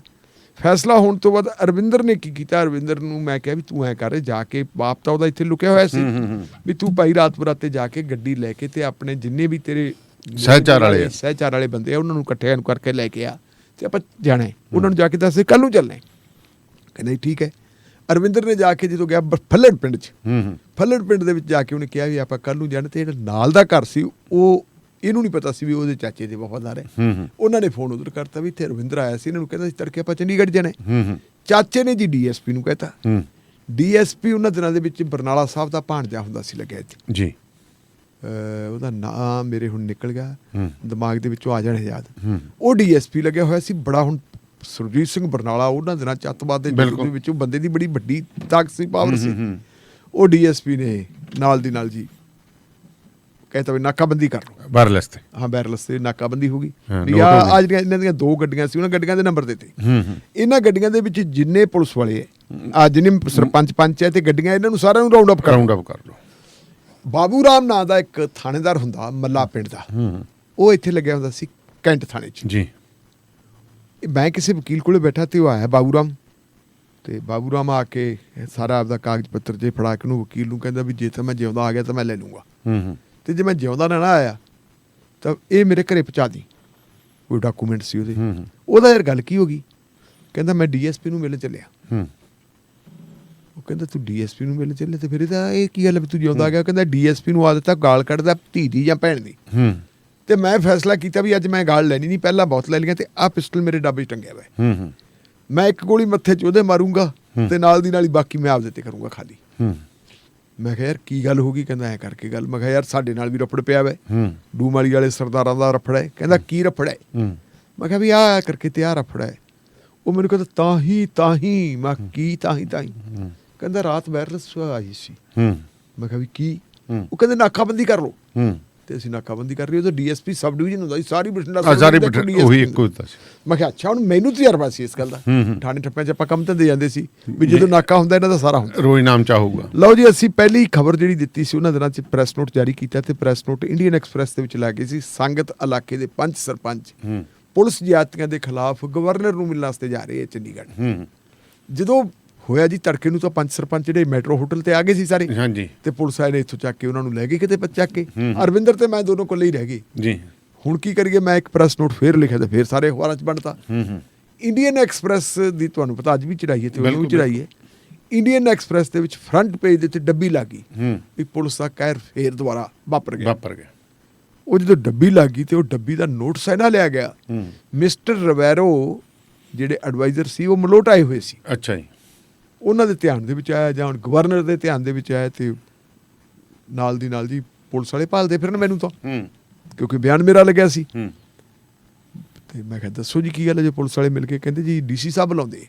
ਦਰਬਾਰਾ ਸੇ ਗੁਰੂ ਆਪਣੇ ਡਿਪਟੀ ਕਮਿਸ਼ਨਰ ਲੱਗੇ ਹੁੰਦੇ। ਠੀਕ ਹੈ ਜੀ। ਟੈਲੀਫੋਨ ਤੇ ਤਾਲਮੇਲ 90-91 ਦੀ ਗੱਲ ਹੈ। ਹਾਂ 90 ਟੈਲੀਫੋਨ ਤੇ ਉਹਨਾਂ ਨਾਲ ਤਾਲਮੇਲ ਕੀਤਾ ਵੀ ਡੀ ਸਾਹਿਬ ਕੀ ਗੱਲ ਹੈ? ਡੀ ਸਾਹਿਬ ਕਹਿੰਦੇ ਯਾਰ ਕੀ ਰੌਲਾ ਪੈ ਗਿਆ ਤੁਹਾਡਾ? ਫਲਾਣਾ ਤੁਹਾਡਾ ਰਾਜੀਨਾਮਾ ਕਰਵਾ ਦਿੰਦੇ, ਫਲਾਣਾ ਕਰਾ ਦਿੰਦੇ। ਮੈਂ ਕਿਹਾ ਜੀ ਗੱਲ ਹੀ ਰਾਜੀਨਾਮੇ ਵਾਲੀ ਕਿਹੜੀ ਗੱਲ ਹੈ? ਉਹ ਬੰਦਾ ਧੱਕਾ ਕਰਦਾ, ਧੱਕੇ ਵਾਲੇ ਦਾ ਤਾਂ ਅਸੀਂ ਨਹੀਂ ਕੋਈ ਰਾਜੀਨਾਮਾ ਹੁੰਦਾ। ਮੈਨੂੰ ਦਰਬਾਰਾ ਸੇ ਗੁਰੂ ਕਹਿੰਦਾ ਫਿਰ ਅੱਛਾ ਐਂ ਕਰੋ 2:30 ਵਜੇ ਲੇਕ ਵੀ ਉੱਤੇ ਪਹੁੰਚੋ। ਮੈਂ ਜੀ ਕੀ ਗੱਲ? ਕਹਿੰਦਾ ਰਵੈਰੋ ਸਾਹਿਬ ਆ ਰਹੇ। ਮੈਂ ਕਿਹਾ ਜੀ ਰਵੈਰੋ ਸਾਹਿਬ ਆ ਰਹੇ? ਕਹਿੰਦਾ ਹਾਂ ਇਸ ਇਨਕੁਆਰੀ ਤੇ ਆ ਰਹੇ। ਮੇਰੇ ਪੈਰਾਂ ਹੇਠੋਂ ਜ਼ਮੀਨ ਨਿਕਲ ਗਈ ਵੀ ਰਵੈਰੋ ਚ ਐਂ ਆ ਰਹੇ। ਕਹਿੰਦਾ ਤੇਰਾ ਨਾਂ ਕਿਹਾ ਹੈ ਉਹਨਾਂ ਨੇ ਵੀ ਉਹਨੂੰ ਭੇਜ ਦਿਓ। ਅਸੀਂ ਜੀ 2-3 ਜਣੇ ਚਲੇ ਗਏ ਉੱਥੇ। ਜਦੋਂ ਗਏ ਅਸੀਂ ਤੇ ਉਹੀ ਗੱਲ, ਬਾਹਰ ਖੜਾ ਗੁਰਜੀਤ ਸਿੰਘ, ਅੱਜ ਕੱਲ੍ਹ ਭਗੌੜਾ DSP, ਹਾਂ, ਜਿਹੜਾ ਕੈਨੇਡਾ ਬੈਠਾ ਕਿ ਕਿਤੇ ਬੈਠਾ। ਉਹ ਗੁਰਜੀਤ ਸਿੰਘ ਲੱਗਿਆ ਹੁੰਦਾ ਸੀ ਥਰਮਲ ਥਾਣੇ ਚ SHO ਜੀ। ਅੰਦਰ ਵੜ ਗਏ ਜੀ। ਤੇ ਪੰਚ ਸਰਪੰਚ ਜਿਹੜੇ ਸਾਡੇ ਨਾਲ ਦੇ ਸੀ ਸਾਰਿਆਂ ਨੂੰ, ਜਿਹਨਾਂ ਨੂੰ ਫੜਿਆ ਸੀ ਪੁਲਿਸ ਵਾਲਿਆਂ ਨੇ, ਉਹਨਾਂ ਨੂੰ ਜਦੋਂ ਪਤਾ ਲੱਗਿਆ ਵੀ ਰਵੈਰੋ ਆਉਂਦਾ, DC ਨੂੰ ਪਤਾ ਲੱਗ ਗਿਆ, ਉਹਨੇ SSP ਨੂੰ ਦੱਸਤਾ ਤੇ ਚਾਹਾਂ ਪਾਣੀਆਂ ਕੌਫੀਆਂ ਕੂਫੀਆਂ ਠੰਡੇ ਤੱਤੇ ਹੋਣੇ ਸ਼ੁਰੂ ਹੋ ਗਏ। ਜਿਨ੍ਹਾਂ ਦੀਆਂ ਬਾਹਾਂ ਮਰੋੜ ਕੇ ਲਗੇ ਸੀ ਸਾਰੇ ਦੇ ਸਾਰੇ, ਹਾਂ ਸਾਰੇ ਪ੍ਰਾਹੁਣਿਆਂ ਵਾਂਗੂ ਕਿ ਲਈ ਆਉਣ ਜੀ, ਸਾਰੇ ਦੇ ਸਾਰੇ ਮਤਲਬ ਫਿਰ ਅੱਖਾਂ ਫੇਰ ਗਏ। ਮੈਂ ਖੜਾ, ਮੇਰੇ ਨਾਲ ਇੱਕ ਜਣਾ ਹੋਰ ਖੜਾ ਹੈ ਰਵਿੰਦਰ, ਤਾਂ ਹੈ ਨਹੀਂ ਸੀਗਾ, ਇਹਨਾਂ ਦੇ ਪਿੰਡ ਦਾ ਸਰਪੰਚ ਖੜੋਤਾ। ਤੇ ਅਸੀਂ ਜਾ ਕੇ ਜਦੋਂ ਬਹਿ ਗਏ ਤੇ ਉਹ ਕਹਿੰਦੇ ਵੀ ਹਾਂ ਦੱਸੋ ਕੀ ਗੱਲ ਹੈ, ਵੀ ਕਿਉਂ ਤੁਹਾਨੂੰ ਫੜਿਆ ਗਿਆ? ਰਵੈਰੋ ਨੇ ਪੁੱਛਿਆ ਹਿੰਦੀ 'ਚ। ਤੇ ਉਹ ਤਾਂ ਜੀ ਨਾਲ ਦੀ ਨਾਲ ਮੋਤੀਆਂ ਵਾਲਿਆ, ਬੋਤੀਆਂ ਵਾਲਿਆ, ਹਜੂਰ, ਪਾਤਸ਼ਾਹ, ਜਿੰਨੇ ਸੀਗੇ ਵਿਸ਼ੇਸ਼ ਸਾਰੇ ਲਾਤੇ। ਕਹਿੰਦੇ ਜੀ ਸਾਨੂੰ ਤਾਂ ਪੁਲਿਸ ਵਾਲਿਆਂ ਨੇ ਬੁਲਾਇਆ ਸੀ, ਸਰਦਾਰਾਂ ਦਾ ਰਫੜ ਪੈ ਗਿਆ, ਇਹਨਾਂ ਦਾ ਰਾਜੀਨਾਮਾ ਕਰਾਓ। ਇਸ ਤਾਂ ਰੈਸਟ ਹਾਊਸ ਬੈਠ ਕੇ ਰਾਜੀਨਾਮਾ ਕਰਾਈ ਜਾਂਦੇ ਸੀ। ਇਹਨਾਂ ਨੂੰ ਤਾਂ ਜੀ ਕਿਤੇ ਭੁਲੇਖਾ ਪੈ ਗਿਆ, ਸਾਨੂੰ ਕਿਸ ਨੇ ਫੜਿਆ ਜਿਸ ਤਾਂ ਆਪਦੀ ਮਰਜ਼ੀ ਨਾਲ ਹੀ ਗਏ ਸੀ। ਰਵੈਰੋ ਝਾਕ ਕੇ ਮੈਨੂੰ ਕਹਿੰਦਾ ਬੋਲੀਏ। ਪਹਿਲਾਂ ਉਹਨੇ ਪੁੱਛਿਆ ਵੀ ਕੌਣ ਹੈ ਕੰਪਲੇਨਟ, ਮੇਰਾ ਨਾਂ ਲੈ ਕੇ। ਮੈਂ ਕਿਹਾ ਜੀ ਮੈਂ ਤਾਂ ਖੜਾ ਕਰਦਾ। ਬੋਲੀਏ ਆਪ ਬੋਲੀਏ। ਉਹ ਮੇਰੇ ਬਾਬੂ ਰਾਮ ਵਾਲੀ ਗੱਲ ਯਾਦ ਆ ਗਈ, ਨਾਕੇ ਬੰਦੇ ਵਾਲੀ। ਅੱਛਾ ਜੀ। ਮੈਂ ਕਿਹਾ ਸਰ ਗੱਲ ਇਹ ਹੈ ਵੀ ਇਹ ਬੰਦੇ ਜਿਹੜੇ ਹੈਗੇ ਪੁਲਿਸ ਦੀ ਕਸਟਡੀ ਚੋਂ ਆਏ ਹੈ। ਕਸਟਡੀ 'ਚ ਤੁਸੀਂ ਪੁਲਿਸ ਅਫਸਰ ਰਹੇ ਹੋ, ਤੁਹਾਨੂੰ ਪਤਾ ਵੀ ਲੱਕੜਾਂ ਬੋਲਦੀਆਂ ਪੁਲਿਸ ਦੀ ਕਸਟਡੀ 'ਚ। ਤੇ ਆ ਤੁਹਾਡੇ ਡਿਪਟੀ ਸਾਹਿਬ ਜਿਹੜੇ ਹੈਗੇ ਆ, ਅਰਨਦੇਵ ਸਿੰਘ ਹੁੰਦਲ ਸੀ ਉਹ ਡਿਪਟੀ ਦਾ ਨਾਮ, ਅਰਨਦੇਵ ਸਿੰਘ ਹੁੰਦਲ। ਮੈਂ ਕਿਹਾ ਹੁੰਦਲ ਸਾਹਿਬ ਨੂੰ ਘੰਟਾ ਕ ਮੇਰੇ ਕਨੀ ਕਰ ਦਿਓ। ਇਹ ਕਹੂਗਾ ਜੀ ਮੈਂ ਫੜੇ, ਸਾਰਾ ਕੁਝ ਮੈਂ ਐਂ ਕੀਤਾ ਇਹ। ਮੈਂ ਕਿਹਾ ਜੀ ਸਾਰਾ ਝੂਠ ਹੈ, ਕੈਸੇ ਕਹਿ ਸਕਤੇ ਹੈ? ਮੈਂ ਕਿਹਾ ਜੀ ਬਾਹਰ SHO ਖੜਾ ਹੈ ਜਿਹਦਾ ਨਾਮ ਗੁਰਜੀਤ ਸਿੰਘ, ਸਭ ਤੋਂ ਨੇੜਲੇ ਥਾਣੇ ਦਾ ਉਹ SHO ਹੈ, ਥਰਮਲ ਥਾਣਾ ਹੈ, ਤੇ ਮਿੰਟਾਂ 5 ਦੀ ਆਉਣੀ ਜਾਣੀ ਹੈ। ਉਹਨੂੰ ਕਹਿ ਦਿਓ ਵੀ ਆਪਦਾ ਰੋਜ਼ਨਾਮਾ ਚੱਕ ਲਿਆ। ਮਤਲਬ ਮੈਂ ਕਿਹਾ ਜੀ ਇਹ ਸ਼੍ਰੀਮਾਨ ਨੇ ਡਿਪਟੀ ਸਾਹਿਬ ਨੇ ਹੁਕਮ ਦਿੱਤਾ ਹੈ ਵੀ ਆਹ ਗੱਡੀਆਂ 2 ਆ ਰਹੀਆਂ ਤੇ ਇਹਨਾਂ ਗੱਡੀਆਂ ਦੇ ਵਿੱਚ ਜਿੰਨੇ ਪੰਚ ਸਰਪੰਚ ਹੈ ਤੇ ਸਾਰਿਆਂ ਨੂੰ ਕਾਬੂ ਕਰ ਲਓ, ਨਾਲੇ ਗੱਡੀਆਂ ਕੱਢ ਲਓ। ਮੈਂ ਕਿਹਾ ਜੀ ਜੇ ਤਾਂ ਇਹ ਗੱਲ ਸਾਬਤ ਹੋ ਗਈ, ਕਿਉਂਕਿ ਮੈਨੂੰ ਮੈਂ ਕਿਹਾ ਜੀ ਇੰਨਾ ਕੁ ਪਤਾ ਹੈ ਵੀ ਜਦੋਂ ਨਾਕਾਬੰਦੀ ਪੈਂਦੀ ਹੈ ਉਦੋਂ ਰੋਜ਼ਨਾਮੇ 'ਚ ਰਫਟ ਪੈਂਦੀ ਹੈ। ਜੇ ਤਾਂ ਰਫਟ ਪਈ ਹੋਈ ਵਾਇਰਲੈਸ ਦੀ ਵੀ ਰਫਟ ਪੈਂਦੀ ਹੈ, ਨੋਟ ਕਰਾਓ। ਮੈਂ ਕਿਹਾ ਜੀ ਜੇ ਤਾਂ ਜਨਾਬ ਪਈ ਹੋਈ ਰਫਟ, ਫਿਰ ਤਾਂ ਡਿਪਟੀ ਸਾਹਿਬ ਨੂੰ ਪੁੱਛ ਲਓ ਵੀ ਇਹਨਾਂ ਨੂੰ ਸਜ਼ਾ ਕੀ ਮਿਲੀ। ਜੇ ਨਾ ਪਈ ਹੋਈ ਤਾਂ ਮੈਨੂੰ ਜੋ ਮਰਜ਼ੀ ਸਜ਼ਾ ਦੇ ਦਿਓ ਜੀ, ਮੈਂ ਤਾਂ ਬੈਠਾ ਤੁਹਾਡੇ ਕੋਲ। ਰਵੈਰੋ ਹੁਣ ਜਾਣ ਜੀ ਪੁਰਾਣਾ ਪੁਲਿਸ ਅਫਸਰ ਬੋਲੀਏ। ਜਦੋਂ ਉਹਨੇ ਕੀਤਾ ਤੇ ਡਿਪਟੀ ਨੇ, ਅਰਨਦੇਵ ਸਿੰਘ ਹੁੰਦਲ ਨੇ ਨੀਵੀਂ ਪਾਲੀ ਤੇ ਦਾਨੇ ਵਾਲੀਆ ਸਾਹਿਬ, ਮੇਰਾ ਖਿਆਲ ਹੈ ਵੀ ਮੇਰੀ ਜ਼ਿੰਦਗੀ ਦੇ ਵਿੱਚ ਇਹ ਦੂਜਾ ਟਾਈਮ ਸੀ ਜਦੋਂ ਸਸਪੈਂਡ ਕਰਨ ਦਾ ਹੁਕਮ ਕੀਤਾ। ਇੱਕ ਤਾਂ ਉਦੋਂ ਰਣਦੇਵ ਸਿੰਘ ਹੁੰਦਲ ਸਸਪੈਂਡ ਕੀਤਾ ਸੀ, ਦੂਜਾ ਫਿਰ ਥੋੜੇ ਯਾਦ ਹੋਣਾ ਆਪਣੇ ਨਾਲ ਪੁਲਿਸ ਵਾਲਿਆਂ ਨੇ ਬਦਤਮੀਜ਼ੀ ਕੀਤੀ ਸੀਗੀ ਪਰਮਿੰਦਰ ਸਿੰਘ ਭੰਡਾਲ ਦਾ। ਉਦੋਂ ਬਾਦਲ ਸਾਹਿਬ ਦੀ ਮੌਜੂਦਗੀ 'ਚ, ਚੀਫ ਮਿਨਿਸਟਰ ਦੀ ਮੌਜੂਦਗੀ 'ਚ ਪੱਤਰਕਾਰਾਂ ਨਾਲ ਬਦਤਮੀਜ਼ੀ ਕੀਤੀ ਸੀ ਪੁਲਿਸ ਵਾਲਿਆਂ ਨੇ, ਜਿਨ੍ਹਾਂ ਦੀ ਅਗਵਾਈ ਮਿਸਟਰ ਭੰਡਾਲ ਕਰ ਰਿਹਾ ਸੀ। ਆਪਾਂ ਐਜੀਟੇਸ਼ਨ ਕੀਤੀ। ਬਿਲਕੁਲ ਉਸ ਐਜੀਟੇਸ਼ਨ ਦਾ ਨਤੀਜਾ ਹੋਇਆ ਸੀ ਕਿ ਆਪਣੀ ਬਾਦਲ ਸਾਹਿਬ ਦੇ ਨਾਲ ਮੁਲਾਕਾਤ ਹੋਈ ਪੰਜਾਬ ਭਵਨ ਚੰਡੀਗੜ੍ਹ ਦੇ ਵਿੱਚ, ਔਰ ਉੱਥੇ ਜਿਹੜੀ ਸ਼ਰਤ ਰੱਖੀ, ਕਿਉਂਕਿ ਸਾਰੇ ਪੰਜਾਬ ਦੇ ਪੱਤਰਕਾਰ ਭਾਈਚਾਰੇ ਨੇ ਉਦੋਂ ਮਤਲਬ ਅੰਦੋਲਨ ਸ਼ੁਰੂ ਕੀਤਾ ਸੀ। ਮੈਨੂੰ ਲੱਗਦੀ ਵੀ ਆਪਾਂ ਨੂੰ ਕਰਨਾ ਹੁਣ ਵੀ ਪੈਣਾ ਮੈਨੂੰ ਕਾਰਨ ਕਿਉਂਕਿ ਸੰਗਰੂਰ ਤੋਂ ਜਿਹੜੀਆਂ ਖਬਰਾਂ ਆ ਰਹੀਆਂ ਉਹ ਲੱਗਦੀ ਵੀ ਉਹੋ ਜਿਹੇ ਅੰਦੋਲਨ ਵਾਲੇ ਰਾਹ ਆਪਾਂ ਨੂੰ ਪੈਣਾ ਕਰ ਦੇਖਦੇ ਆ ਸੰਗਰੂਰ ਵਾਲੇ ਕੀ ਕਰਦੇ, ਉਹ ਤੋਂ ਬਾਅਦ ਦੇਖਾਂਗੇ। ਤਾਂ ਉਹਦੇ ਤੇ ਫਿਰ ਉਦੋਂ ਬਾਦਲ ਸਾਹਿਬ ਨੇ ਜਦੋਂ ਕਿਹਾ ਸੀਗਾ ਜੀ ਮੈਂ ਜਿੱਧਰ ਨੂੰ ਜਾਣਾ ਤੇ ਮੈਨੂੰ ਨਾ ਸਾਰੇ ਲੋਕ ਕਹਿੰਦੇ ਆ ਵੀ ਤੇਰੇ ਆਪਦੇ ਪੁੱਤ ਜਿਹੜੇ ਹੈਗੇ ਆ ਤੇ ਤੇਰੇ ਪੁੱਤ ਭਤੀਜੇ ਸੂਤ ਨਹੀਂ ਆਉਂਦੇ, ਬਾਦਲ ਸਾਹਿਬ ਤੁਹਾਡੇ ਖਿਲਾਫ ਹੋਇਆ। ਤੇ ਉਦੋਂ ਮੈਂ ਇਹੀ ਗੱਲ ਕਹੀ ਸੀ ਵੀ ਬਾਦਲ ਸਾਹਿਬ ਸਾਨੂੰ ਸਾਰੇ ਲੋਕ ਇਹ ਗੱਲ ਕਹਿੰਦੇ ਬਾਪੂ ਬੁੱਢਾ ਤੁਹਾਡਾ ਹੋਵੇ ਮੁੱਖ ਮੰਤਰੀ ਤੇ ਪੁਲਿਸ ਤੁਹਾਨੂੰ ਉਹਦੀ ਹਾਜ਼ਰੀ 'ਚ ਕੁੱਟੇ ਤੇ ਤੁਹਾਨੂੰ ਤਾਂ ਧਰਤੀ ਤੁਰੇ ਕਿਵੇਂ ਫਿਰਦੇ ਆ, ਤੁਸੀਂ ਧਰਤੀ 'ਚ ਕਿਉਂ ਨਹੀਂ ਗਰਕੋਗੇ। ਤੇ ਉਦੋਂ ਫਿਰ ਕਹਿੰਦੇ ਵੀ ਕਾਕਾ ਫਿਰ ਇਹ ਤਾਂ ਹੁਣ ਸਸਪੈਂਡ ਕਰਨੇ ਪੈਣੇ। ਔਲਖ ਸਾਹਿਬ ਨੂੰ ਕਹਿੰਦਾ ਸੀਗਾ NPS ਔਲਖ ਹੁੰਦੇ ਸੀ, ਉਹ DSP ਸਸਪੈਂਡ ਹੋਇਆ ਸੀ। ਉਦੋਂ DSP ਸਸਪੈਂਡ ਹੋਇਆ ਸੀ। ਇਹ ਨਾਕਾਬੰਦੀ ਵਾਲੀ ਕਾਰਵਾਈ ਨੇ ਮਤਲਬ ਕਿੱਡੀ ਵੱਡੀ ਗੱਲ ਹੁੰਦੀ। ਇਸ ਕਰਕੇ ਜਿਹੜੀ ਆ ਨਾਕਾਬੰਦੀ ਦੇ ਮਾਮਲੇ ਦੇ ਵਿੱਚ ਵੀ ਆਹ ਨਾਕਾਬੰਦੀ ਕਰ ਲਓ ਜੀ, ਆਹ ਰਾਹ ਰੋਕ ਲਓ, ਰਾਹ ਹੋਰ ਰੋਕੀ ਜਾਂਦੇ ਨੇ ਬੰਦੇ, ਇਹਦੇ ਤੇ ਜਿਹੜੀ ਹੈਗੀ ਹੈ ਘੱਟੋ ਘੱਟ ਅੱਜ ਦੀ ਪੰਜਾਬ ਪੁਲਿਸ ਨੂੰ, ਗੌਰਵ ਯਾਦਵ ਸਾਹਿਬ ਸਿਆਣੇ ਬੰਦੇ ਹੈ, ਇਹ ਇਸ ਮਾਹੌਲ ਦੇ ਵਿੱਚ ਟੱਪੇ, ਪਰ ਉਹਨਾਂ ਨੂੰ ਆਪਣਾ ਨਾਕਾਬੰਦੀਆਂ ਵਾਲਾ ਸਿਸਟਮ ਚੇਂਜ ਕਰਨਾ ਚਾਹੀਦਾ ਹੈ। ਨਾਕਾਬੰਦੀ ਅਚਨਚੇਤ ਹੋਵੇ, ਜਿਹਦੀ ਭਾਵੇਂ ਪਹਿਲਾਂ SSP ਦੇਖ ਲੈ ਕਿ ਕਿਹੜੇ ਕਿਹੜੇ ਥਾਵਾਂ ਦੇ ਉੱਤੇ ਬੰਦੇ ਕਿੱਥੇ ਖੜੇ ਕਰਨੇ ਹੈ। ਨਾਕਾਬੰਦੀ ਦੇ ਨਾਲ ਪੈਟਰੋਲਿੰਗ ਵੀ ਹੋਵੇ, ਸੜਕਾਂ ਦੇ ਉੱਤੇ ਪੈਟਰੋਲਿੰਗ ਸ਼ੁਰੂ ਕਰਦੇ। ਤੁਸੀਂ ਇੱਕ ਥਾਂ ਦੇ ਉੱਤੇ ਨਾਕਾਬੰਦੀ ਲਾ ਕੇ ਪੁਲਿਸ ਖੜੋਤੀ ਵੀ ਹੈ, ਨਾ ਪਤਾ ਹੀ ਨਹੀਂ ਹੁੰਦਾ ਅਗਲਾ ਕਹਿੰਦਾ ਕੋਲ। ਤੁਸੀਂ ਹੁਣ ਦਾਨੇਵਾਲ ਸਾਹਿਬ ਉਹੀ ਦੇਖੋ ਕਿ ਜਿਹੜੀ ਕਰੋਲਾ ਮੋਡਿਊਲ ਸੀ, ਕਰੋਲਾ ਮੋਡਿਊਲ ਵਾਲੇ ਤੁਹਾਡੀ ਯਾਦ ਹੋਣਾ ਇਸੇ ਪ੍ਰੋਗਰਾਮ 'ਚ ਆਪਾਂ ਕਿਹਾ ਸੀਗਾ ਕਿ ਉਹ ਬੰਦੇ ਜਿਹੜੇ ਹੈਗੇ ਮੇਨ ਰੋਡ ਤਾਂ ਗਏ ਨਹੀਂ। ਉਹ ਜਿਹੜੇ ਹੈਗੇ ਮਾਨਸਾ ਕੈਂਚੀਆਂ ਤੋਂ ਪਿੰਡਾਂ ਵਿੱਚ ਦੀ ਹੋ ਕੇ ਜੋਗਾ ਰੱਲਾ ਇਧਰ ਦੀ ਭੁੱਚੋ ਵਗੈਰਾ ਵੀ ਦੀ ਹੋ ਕੇ ਇਸ ਪਾਸੇ ਨਹੀਂ ਗਏ ਹੋਣਗੇ। ਆਪਾਂ ਨੂੰ ਤਾਂ ਨਾ ਰਾਹਾਂ ਦਾ ਪਤਾ ਆਪਣਾ ਇਲਾਕਾ ਹੈ।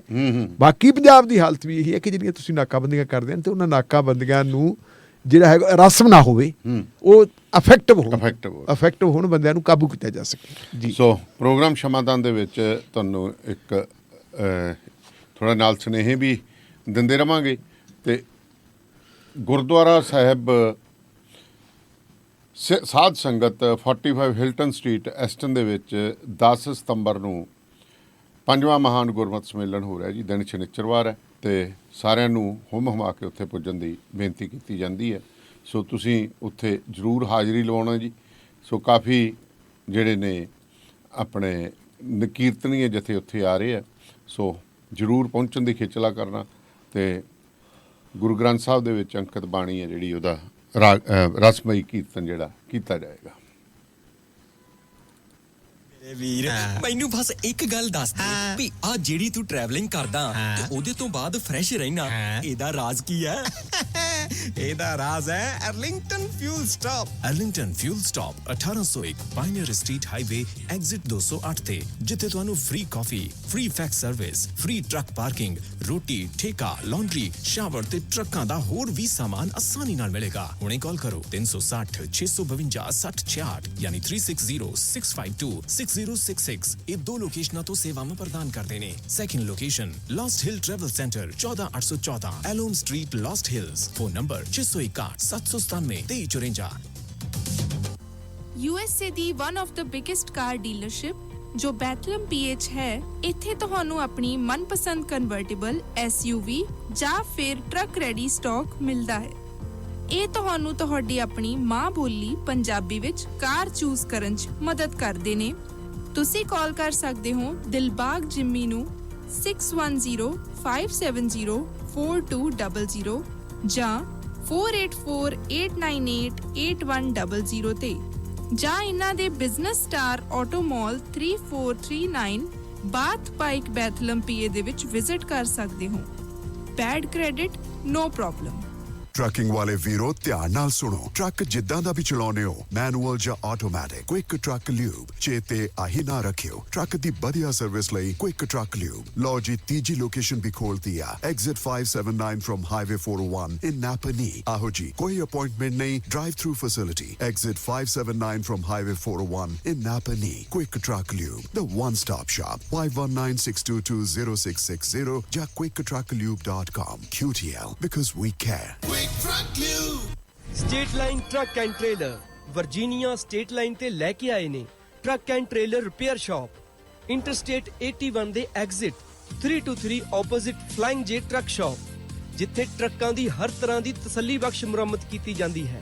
ਇਸ ਦੇ ਨਾਲ ਹੀ ਪਾਰਕਿੰਗ ਤੇ ਆਫਿਸ ਸਪੇਸ ਵੀ ਹੈ ਉਪਲਬਧ। ਪੂਰੀ ਰਾਤ ਹਫ਼ਤਾਵਾਰ ਜਾਂ ਮਹੀਨਾਵਾਰ ਪਾਰਕਿੰਗ ਅਤੇ ਟਰੱਕ ਰਿਪੇਅਰ ਲਈ ਜ਼ਰੂਰ ਆਓ। ਵਧੇਰੇ ਜਾਣਕਾਰੀ ਲਈ ਸੰਪਰਕ ਕਰੋ 6812600050। ਹਾਏ ਮੈਂ ਵਿਆਹ ਵਾਸਤੇ ਕਿੰਨੀ ਸ਼ਾਪਿੰਗ ਕਰਨੀ ਸੀ। ਕੁੰਦਨ ਸੈੱਟ, ਜੜਾਊ ਸੈੱਟ, ਪੋਲਕੀ ਸੈੱਟ, ਹੀਰੇ ਵਾਲੇ ਸੈੱਟ, ਲਾਈਟ ਵੇਟ ਸੈੱਟ, ਲੈਣ ਦੇਣ ਨੂੰ ਕੜੇ, ਚੂੜੀਆਂ, ਨਗਾ ਵਾਲੀਆਂ ਮੁੰਦਰੀਆਂ, ਝੁਮਕੇ ਵਾਲੀਆਂ। ਹਾਏ ਮੈਂ ਕਿੱਥੇ ਜਾਵਾਂਗੀ। ਉਹ ਜੀ ਤੁਸੀਂ ਸਿੱਧਾ ਏਸੀ ਜਿਊਲਰ ਜਾਓ, ਜਿਨ੍ਹਾਂ ਕੋਲ ਨੇ 22 ਕੈਰਟ 골ਡ ਦੇ ਗਹਿਣਿਆਂ ਦੀ ਲੇਟੈਸਟ ਤੇ ਲਾਰਜ ਵੈਰਾਈਟੀ ਔਰਤਾਂ, ਮਰਦਾਂ ਤੇ ਬੱਚਿਆਂ ਲਈ। ਏਸੀ ਜੁਐਲਰਸ ਤੋਂ ਤੁਸੀਂ ਸਿਲਵਰ, ਡਾਇਮੰਡ ਜੁਐਲਰੀ ਵੀ ਲੈ ਸਕਦੇ ਹੋ। ਏਸੀ ਜਿਊਲਰ ਤੇ ਹਰ ਹਫਤੇ ਨਵੀਂ ਸ਼ਿਪਮੈਂਟ ਆਉਂਦੀ ਹੈ। ਤੁਹਾਡੇ ਸਾਈਜ਼ ਅਤੇ ਤੁਹਾਡੇ ਪਸੰਦ ਦੇ ਗਹਿਣੇ 2 ਹਫ਼ਤਿਆਂ ਵਿੱਚ ਤਿਆਰ ਕਰਵਾ ਕੇ ਦਿੰਦੇ ਨੇ। ਏਸੀ ਜਿਊਲਰ ਤੋਂ ਤੁਸੀਂ ਰਿਪੇਅਰ ਵੀ ਕਰਵਾ ਸਕਦੇ ਹੋ। 24 ਕੈਰਟ ਦੇ 골ਡ ਬਿਸਕਟ ਖਰੀਦ ਅਤੇ ਵੇਚ ਵੀ ਸਕਦੇ ਹੋ। 25416 104th avenue, South East Kent. Call 253 656 2668 ਯਾਨੀ 2536562666। ਸੋ ਪ੍ਰੋਗਰਾਮ ਸ਼ਮਾਦਾਨ ਦੇ ਵਿੱਚ ਤੁਹਾਡਾ ਮੁੜ ਤੋਂ ਸਵਾਗਤ ਹੈ। ਢਿੱਲੋਂ ਸਾਹਿਬ, ਮੈਨੂੰ ਯਾਦ ਆਉਂਦਾ ਹੈ ਕਿ ਬਾਦਲ ਸਾਹਿਬ ਜਦੋਂ ਮੁੱਖ ਮੰਤਰੀ ਸੀ, ਨਾਲੇ ਮਨਮੋਹਨ ਸਿੰਘ ਹੋਰਾਂ ਨੂੰ ਮੁਲਾਕਾਤ ਕਰੇ ਆਉਂਦੇ, ਨਾਲੇ ਪੈਸੇ ਲੈ ਆਉਂਦੇ ਤੇ ਨਾਲੇ ਪ੍ਰੈਸ 'ਚ ਆ ਕੇ ਉਹਨਾਂ ਨੂੰ ਨਿੰਦ ਵੀ ਦਿੰਦੇ ਸੀ। ਪਰ ਇੱਕ ਵਾਰੀ ਸਰਦਾਰ ਮਨਮੋਹਨ ਸਿੰਘ ਨੇ ਗੱਲ ਕਹੀ ਸੀ, ਕਹਿੰਦੇ ਵੀ ਬਾਦਲ ਸਾਹਿਬ ਨੇ ਕਿਤੇ ਮੇਰੇ ਤੋਂ ਸੂਬੇ ਲਈ ਕੁਝ ਨਹੀਂ ਮੰਗਿਆ, ਨਿੱਜੀ ਜਿਹੜੇ ਫਾਇਦੇ ਹੀ ਲਏ। ਹੁਣ ਕਹਿੰਦੇ ਇਹੋ ਜਿਹੀ ਘਟਨਾ ਵਾਪਰ ਗਈ, ਕਹਿੰਦੇ ਬਾਦਲ ਸਾਹਿਬ ਨੂੰ ਪਿੰਡ ਬਾਦਲ ਬੈਠਿਆਂ ਮਨਮੋਹਨ ਸਿੰਘ ਯਾਦ ਆ ਰਹੇ ਨੇ। ਕਹਿੰਦੇ ਦੇਖੋ, ਇਹ 'ਚ ਕੋਈ ਸ਼ੱਕ ਨਹੀਂ ਕਿ ਬਾਦਲ ਸਾਹਿਬ ਮਨਮੋਹਨ ਸਿੰਘ ਹੋਰਾਂ ਨੂੰ ਕ੍ਰਿਟੀਸਾਈਜ਼ ਵੀ ਕਰਦੇ ਹੁੰਦੇ ਸੀ ਜਦੋਂ ਅੰਬਾਲਾ ਟੱਪ ਲੈਂਦੇ ਸੀ। ਅੰਬਾਲੇ ਤੋਂ ਪਰੇ ਮਨਮੋਹਨ ਸਿੰਘ ਬਹੁਤ ਵਧੀਆ ਹੁੰਦੇ ਸੀ ਜੀ, ਦਿੱਲੀ ਨੂੰ ਜਾਣ ਵੇਲੇ ਵੀ ਤੇ ਆਉਣ ਵੇਲੇ ਵੀ। ਪਰ ਅੰਬਾਲੇ ਤੋਰੇ ਫਿਰ ਤੁਹਾਨੂੰ ਪਤਾ ਪੰਜਾਬ ਸ਼ੁਰੂ ਹੋ ਜਾਂਦਾ ਹੈ।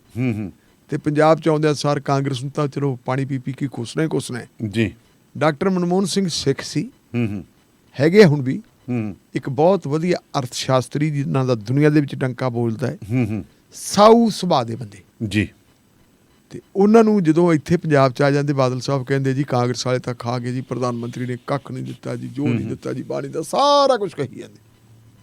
ਪਰ ਇੱਕ ਵਾਰੀ ਬਾਦਲ ਸਾਹਿਬ ਨੇ ਨਾ ਜ਼ਿੰਦਗੀ ਦੇ ਵਿੱਚ, ਜਿਹੜਾ ਮੈਂ ਜਾਣਦਾ ਵੀ ਰਿਕਾਰਡ ਦੇ ਉੱਤੇ ਸੱਚ ਬੋਲਿਆ।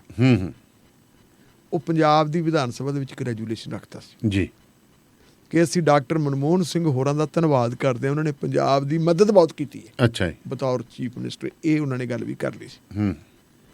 ਜਿਹੜੀ ਗੱਲ ਤੁਸੀਂ ਕਰਦੇ ਹੋ ਬਤੌਰ ਬਤੌਰ ਚੀਫ ਮਿਨਿਸਟਰ ਬਾਦਲ ਸਾਹਿਬ ਨੇ ਉਹ ਮਤਾ ਰਖਵਾਇਆ ਸੀ, ਤੇ ਬਤੌਰ ਪ੍ਰਾਈਮ ਮਿਨਿਸਟਰ ਮਨਮੋਹਨ ਸਿੰਘ ਨੇ ਮਦਦ ਕੀਤੀ ਸੀ। ਜਿਹੜੀ ਗੱਲ ਤੁਸੀਂ ਕਰਦੇ ਹੋ ਉਹ ਹੈ ਵੀ ਬਾਦਲ ਸਾਹਿਬ ਤੇ ਡਾਕਟਰ ਮਨਮੋਹਨ ਸਿੰਘ ਜਲੰਧਰ ਇਕੱਠੇ ਹੋ ਗਏ। ਜੀ, ਜਲੰਧਰ ਇੱਕ ਫੰਕਸ਼ਨ ਸੀ, ਤੇ ਫੰਕਸ਼ਨ ਸੀ ਹਿੰਦ ਸਮਾਚਾਰ ਗਰੁੱਪ ਵਾਲਿਆਂ ਦਾ। ਹਿੰਦ ਸਮਾਚਾਰ ਗਰੁੱਪ ਵਾਲਿਆਂ ਦੀ ਇੱਕ ਬਹੁਤ ਪੁਰਾਣੀ ਜਿਹੜੀ ਹੈਗੀ ਯੋਜਨਾ ਚੱਲਦੀ ਹੈ। ਇਹ ਲੋਕਾਂ ਤੋਂ ਪੁੰਨਦਾਨ ਦੇ ਵਿੱਚ ਪੈਸਾ ਧੇਲਾ ਇਕੱਠਾ ਕਰਦੇ ਤੇ ਜਿਹੜੇ ਮਾੜੇ ਹਾਲਾਤਾਂ ਦੇ ਵਿੱਚ ਲੋਕ ਜਿਹੜੇ ਆ ਆਪਣੇ ਜੀਵਨ ਗਵਾ ਲੈਂਦੇ ਆ, ਜੀ ਜੀ, ਜਿਨ੍ਹਾਂ ਨੂੰ ਅੱਤਵਾਦੀ ਕਤਲ ਕਰ ਦਿੰਦੇ ਆ, ਦਹਿਸ਼ਤਗਰਦ ਕਤਲ ਕਰ ਦਿੰਦੇ ਆ, ਜਾਂ ਕਿਸੇ ਕਿਸਮ ਦੀ ਹੋਰ ਮੁਸੀਬਤ ਆ ਜਾਂਦੀ ਹੈ, ਉਹਨਾਂ ਦੀ ਫਿਰ ਕੁਝ ਮਾਲੀ ਮਦਦ ਵੀ ਕਰਦੇ ਆ ਜੀ, ਤੇ ਉਹਨਾਂ ਨੂੰ ਲੀੜੇ, ਕੱਪੜੇ, ਰਾਸ਼ਨ ਪਾਣੀ ਵੀ ਭੇਜਦੇ ਆ। ਉਹ ਜਿਹੜੀ ਮਾਲੀ ਮਦਦ ਕਰਦੇ ਆ ਉਹ ਤਾਂ ਉੱਥੇ ਹੀ ਕਰ ਦਿੰਦੇ ਮੌਕੇ ਦੇ ਉੱਤੇ, ਤੇ ਫਿਰ ਬਾਕੀ ਰਾਸ਼ਨ ਵਗੈਰਾ ਭੇਜਦੇ ਆ। ਉਦੋਂ ਇਹ ਕਿਸੇ ਨਾ ਕਿਸੇ VIP ਨੂੰ ਬੁਲਾਉਂਦੇ ਹੁੰਦੇ ਜੀ, ਔਰ VIP ਤੋਂ ਬੁਲਾ ਕੇ ਝੰਡੀ ਦਵਾਉਂਦੇ ਹੁੰਦੇ ਟਰੱਕਾਂ ਨੂੰ, ਜਾਂ ਫੰਕਸ਼ਨ ਨੂੰ ਪ੍ਰਜਾਈਡ ਓਵਰ ਕਰਾਉਂਦੇ। ਤੁਹਾਡੇ ਸਾਹਮਣੇ ਡਾਕਟਰ ਮਨਮੋਹਨ ਸਿੰਘ ਨੂੰ ਵੀ ਬੁਲਾ ਲਿਆ ਵੀ ਉਹ ਦੇਸ਼ ਦੇ ਪ੍ਰਧਾਨ ਮੰਤਰੀ ਸੀ, ਔਰ ਬਾਦਲ ਸਾਹਿਬ ਮੁੱਖ ਮੰਤਰੀ ਸੀ। ਤੇ ਜਦੋਂ ਇਕੱਠੇ ਹੋ ਗਏ ਤੇ ਬਾਦਲ ਸਾਹਿਬ ਨੇ ਕਿਹਾ ਜੀ ਵੀ ਬਹੁਤ ਵਧੀਆ ਗੱਲ ਹੋ ਗਈ, ਭਾਸ਼ਣ ਕਰਨ ਲੱਗ ਗਿਆ। ਅੱਜ ਤਾਂ ਮਨਮੋਹਨ ਸਿੰਘ ਹੋਰੀ ਆਪਣੇ ਘਰ ਆ ਗਏ ਜੀ, ਡਾਕਟਰ ਸਾਹਿਬ ਜੀ ਆਪਣੇ ਸੂਬੇ ਦੇ ਵਿੱਚ ਆਏ ਹੈ ਜੀ, ਤੇ ਅੱਜ ਮੈਨੂੰ ਤਾਂ ਹੁਣ ਕੁਝ ਕਹਿਣ ਦੀ ਲੋੜ ਹੀ ਨਹੀਂ। ਇਹ ਆਪ ਦੀ ਆਪ ਹੀ ਪੰਜਾਬ ਨੂੰ ਗੱਫੇ ਦੇ ਜਾਣਗੇ, ਜਿਵੇਂ ਉਹ ਆਪਣੇ ਅਰੁਣ ਜੇਤਲੀ ਵੇਲੇ ਕਹਿੰਦੇ ਸੀਗੇ ਜੀ, ਟਰੱਕਾਂ 'ਚ ਆਇਆ ਕਰਨਗੇ ਬਿਲਕੁਲ ਵੀ ਉਹ ਗੱਫੇ ਦੇ ਜਾਣਗੇ ਜੀ, ਸਾਰਾ ਕੁਝ ਕਰ ਕਰਾ ਕੇ ਜੀ। ਹੁਣ ਮੈਂ ਮੰਗਾਂ ਤਾਂ ਕੀ। ਤੇ ਡਾਕਟਰ ਮਨਮੋਹਨ ਸਿੰਘ ਤੁਹਾਨੂੰ ਪਤਾ ਬੋਲਦੇ ਤਾਂ ਬਹੁਤ ਘੱਟ ਹੈ। ਹਾਂਜੀ, ਜਦੋਂ ਉਹਨਾਂ ਦੀ ਵਾਰੀ ਆਈ ਬੋਲਣ ਵਾਸਤੇ ਉਹ ਕਹਿੰਦੇ ਜੀ ਵੀ ਬਹੁਤ ਖੁਸ਼ੀ ਦੀ ਗੱਲ ਹੈ, ਮੈਂ ਪੰਜਾਬ ਆਇਆ। ਬਾਦਲ ਸਾਹਿਬ ਨੇ ਤਾਂ ਜ਼ਿੰਦਗੀ 'ਚ ਮੈਥੋਂ ਪੰਜਾਬ ਵਾਸਤੇ ਮੰਗਿਆ ਹੀ ਕੁਛ ਨਹੀਂ। ਜਦੋਂ ਵੀ ਮੰਗਿਆ ਇਹਨਾਂ ਨੇ ਆਪਦੇ ਪਰਸਨਲ ਫਾਇਦੇ ਵਾਸਤੇ ਮੰਗਿਆ ਕਿ, ਤੇ ਮੈਂ ਉਹ ਜਵਾਬ ਨਹੀਂ ਦਿੱਤਾ, ਕਹਿੰਦੇ ਮੇਰੀ ਆਦਤ ਨਹੀਂ। ਹੁਣ ਗੱਲ ਹੈ ਕਿ ਸਰਦਾਰ ਸੁਖਬੀਰ ਸਿੰਘ ਬਾਦਲ 1996 ਦੇ ਵਿੱਚ ਪਹਿਲੀ ਵਾਰੀ ਪਾਰਲੀਮੈਂਟ ਦੇ ਮੈਂਬਰ ਬਣੇ ਜੀ। ਫਿਰ ਉਹ 1998 ਦੇ ਵਿੱਚ ਵੀ ਪਾਰਲੀਮੈਂਟ ਦੇ ਮੈਂਬਰ ਸੀ। ਉਦੋਂ ਤੱਕ ਉਹ ਵਜ਼ੀਰ ਵੀ ਬਣ ਗਏ ਸੀ ਕੇਂਦਰ ਦੇ ਵਿੱਚ ਜੀ। ਅਕਾਲੀ ਦਲ ਦੇ ਕੋਟੇ ਦੇ ਵਿੱਚੋਂ 2 ਵਜ਼ੀਰ ਸੀ। ਇੱਕ ਵਜ਼ੀਰ ਸੀਗੇ ਸਰਦਾਰ ਸੁਖਦੇਵ ਸਿੰਘ ਢੀਂਡਸਾ, ਹੂੰ ਉਹ ਪੂਰੇ ਵਜ਼ੀਰ ਜੀ। ਜਿਹਨਾਂ ਨੂੰ ਆਪਾਂ ਫੁੱਲ ਵਜ਼ੀਰ ਕਹਿ ਦਿੰਦੇ ਆ। ਹੂੰ ਤੇ ਦੂਜੇ ਵਜ਼ੀਰ ਜਿਹੜੇ ਸੀਗੇ ਉਹ ਸੀਗੇ ਸਰਦਾਰ ਸੁਖਬੀਰ ਸਿੰਘ ਬਾਦਲ, ਜਿਨ੍ਹਾਂ ਨੂੰ ਸਟੇਟ ਮਿਨਿਸਟਰ ਦਾ ਦਰਜਾ ਦਿੱਤਾ ਹੋਇਆ ਸੀ। ਜੀ। ਤੇ ਉਦੋਂ ਫਿਰ ਬਾਦਲ ਸਾਹਿਬ ਹੋਰਾਂ ਨੂੰ ਹੂੰ ਕੋਠੀ ਲਾਟ ਕਰਤੀ ਜੀ। ਹੂੰ ਕੋਠੀ ਮੇਰੇ ਖਿਆਲ ਅਕਬਰ ਰੋਡ ਤੇ ਹੈ, ਜੀ। ਨਹੀਂ, ਸਫਦਰਜੰਗ ਸਫਦਰਜੰਗ ਰੋਡ 25 ਸਫਦਰ 12 ਸਫਦਰ 12 ਨੰਬਰ ਵੀ ਬੜਾ ਮਸ਼ਹੂਰ ਹੈ ਜੀ। ਹੂੰ। ਇੱਕ 12 ਨੰਬਰ ਦਵਾਈ ਹੁੰਦੀ ਸੀ। ਹੂੰ ਤੇ ਇਹਨਾਂ ਨੂੰ ਜਦੋਂ ਕੋਠੀ ਦੇਤੀ ਵੀ ਆ ਲਓ ਜੀ ਕੋਠੀ, ਜੀ। ਤੇ ਤੁਸੀਂ ਇੱਥੇ ਰਿਹਾ ਕਰੋ, ਤੇ ਇਹ ਰਹਿਣ ਲੱਗੇ। ਹੂੰ ਚਲੋ ਕੁਦਰਤ ਦੀ ਖੇਡ ਸੀਗੀ, ਇਹ MP ਸੀਗੇ, ਵਜ਼ੀਰ ਬਣ ਗਏ। ਵਜ਼ੀਰ ਤੋਂ ਬਾਅਦ ਫਿਰ ਵਾਜਪਾਈ ਸਾਹਿਬ ਦੀ ਸਰਕਾਰ 2004 ਚਲੀ ਗਈ ਤੇ ਡਾਕਟਰ ਮਨਮੋਹਨ ਸਿੰਘ ਹੋਰਾਂ ਦੀ ਸਰਕਾਰ ਆ ਗਈ। ਹੂੰ ਜਦੋਂ ਡਾਕਟਰ ਮਨਮੋਹਨ ਸਿੰਘ ਹੋਰੀ ਪ੍ਰਧਾਨ ਮੰਤਰੀ ਬਣ ਗਏ ਤੇ ਉਦੋਂ ਸੁਖਬੀਰ ਸਿੰਘ ਬਾਦਲ ਸਿਰਫ ਪਾਰਲੀਮੈਂਟ ਦੇ ਮੈਂਬਰ ਸੀ। ਹੂੰ ਕਾਇਦੇ ਮੁਤਾਬਕ ਸੁਖਬੀਰ ਸਿੰਘ ਬਾਦਲ ਤੋਂ ਉਹ ਕੋਠੀ ਖਾਲੀ ਕਰਵਾਉਣੀ ਚਾਹੀਦੀ ਸੀ। ਤੇ ਮੇਰਾ ਖਿਆਲ ਹੈ ਵੀ ਸ਼ਾਇਦ ਖਾਲੀ ਕਰਵਾਉਣ ਵਾਸਤੇ ਕੋਈ ਮਾੜਾ ਮੋਟੀ ਸ਼ੁਰੂਆਤ ਵੀ ਹੋ ਗਈ ਹੋਵੇ। ਨਹੀਂ, ਪਰ ਉਦੋਂ ਇਹਨਾਂ ਨੇ ਫਿਰ ਸਿਕਿਉਰਿਟੀ ਦਾ ਮੁੱਦਾ ਬਣਾ ਕੇ ਉਦੋਂ ਚਲੋ ਨਿੱਕੀ ਮੋਟੀ ਮੇਰੇ ਖਿਆਲ ਜੇ ਸ਼ੁਰੂ ਹੋਈ ਹੋਣੀ ਤੇ ਐ ਤਾਂ ਹੈ ਨਹੀਂ ਜੀ ਵੀ ਬਗੈਰ ਮੰਗੇ ਤੋਂ ਕੋਈ ਦੇ ਦੂਗਾ। ਦਿੰਦਾ ਨਹੀਂ। ਹਾਂ। ਤੇ ਜਿਹੜੀ ਡਾਕਟਰ ਮਨਮੋਹਨ ਸਿੰਘ ਨੇ ਕਹੀ ਸੀ ਕਿ ਬਾਦਲ ਸਾਹਿਬ ਨੇ ਜੋ ਕੁਝ ਮੰਗਿਆ ਤੇ ਆਪਦੇ ਵਾਸਤੇ ਹੀ ਮੰਗਿਆ, ਹੋ ਸਕਦਾ ਵੀ ਉਦੋਂ ਕੋਠੀ ਫੋਨ ਕਰਤਾ ਹੋਵੇ ਹੂੰ। ਵੀ ਡਾਕਟਰ ਸਾਹਿਬ ਕਾਕਾ ਜੀ ਤੇ ਖਿਆਲ ਰੱਖੋ ਤੁਸੀਂ ਮਾੜਾ ਜਿਹਾ, ਠੀਕ ਹੈ। ਉਹਨਾਂ ਨੇ ਜੀ ਉਹ ਕੋਠੀ ਜਿਹੜੀ ਹੈਗੀ ਇਹਨਾਂ ਤੋਂ ਖਾਲੀ ਨਹੀਂ ਕਰਵਾਈ। ਜੀ। 2009 ਦੇ ਵਿੱਚ ਬੀਬੀ ਹਰਸਿਮਰਤ ਕੌਰ ਬਾਦਲ ਪਾਰਲੀਮੈਂਟ ਦੇ ਮੈਂਬਰ ਬਣ ਗਏ। ਹੂੰ ਫਿਰ ਵੀ ਉਹੀ ਕੋਠੀ ਰਹੀ। ਉਹੀ ਕੋਠੀ ਰਹਿ ਗਈ 2014 ਚ ਬੀਬੀ ਜੀ ਫਿਰ ਪਾਰਲੀਮੈਂਟ ਦੇ ਮੈਂਬਰ ਬਣ ਗਏ। ਤੇ ਮੰਤਰੀ ਬਣ ਗਏ। ਕੋਠੀ ਤਾਂ ਰਹਿਣੀ ਸੀਗੀ ਕਿਉਂਕਿ ਉਹ ਮੰਤਰੀ ਬਣ ਗਏ। ਹਾਂਜੀ। ਤੇ 2014 ਤੋਂ ਬਾਅਦ ਬੀਬਾ ਜੀ ਫਿਰ ਅੱਗੇ 2019 ਚ ਵੀ ਪਾਰਲੀਮੈਂਟ ਦੇ ਮੈਂਬਰ ਬਣ ਗਏ ਤੇ ਫਿਰ ਮੰਤਰੀ ਰਹਿ ਗਏ। ਫਿਰ ਮੰਤਰੀ ਰਹਿ ਗਏ ਤੇ ਕੋਠੀ ਫਿਰ ਆ ਗਈ। ਹੂੰ। ਫਿਰ ਜੀ ਆ ਗਿਆ ਆਪਣਾ ਕਿਸਾਨ ਅੰਦੋਲਨ। ਕਿਸਾਨ ਅੰਦੋਲਨ ਜਿਹੜਾ ਮੁੱਖ ਤੌਰ ਦੇ ਉੱਤੇ 3 ਕਾਲੇ ਕਾਨੂੰਨਾਂ ਦੇ ਖਿਲਾਫ ਸੀ।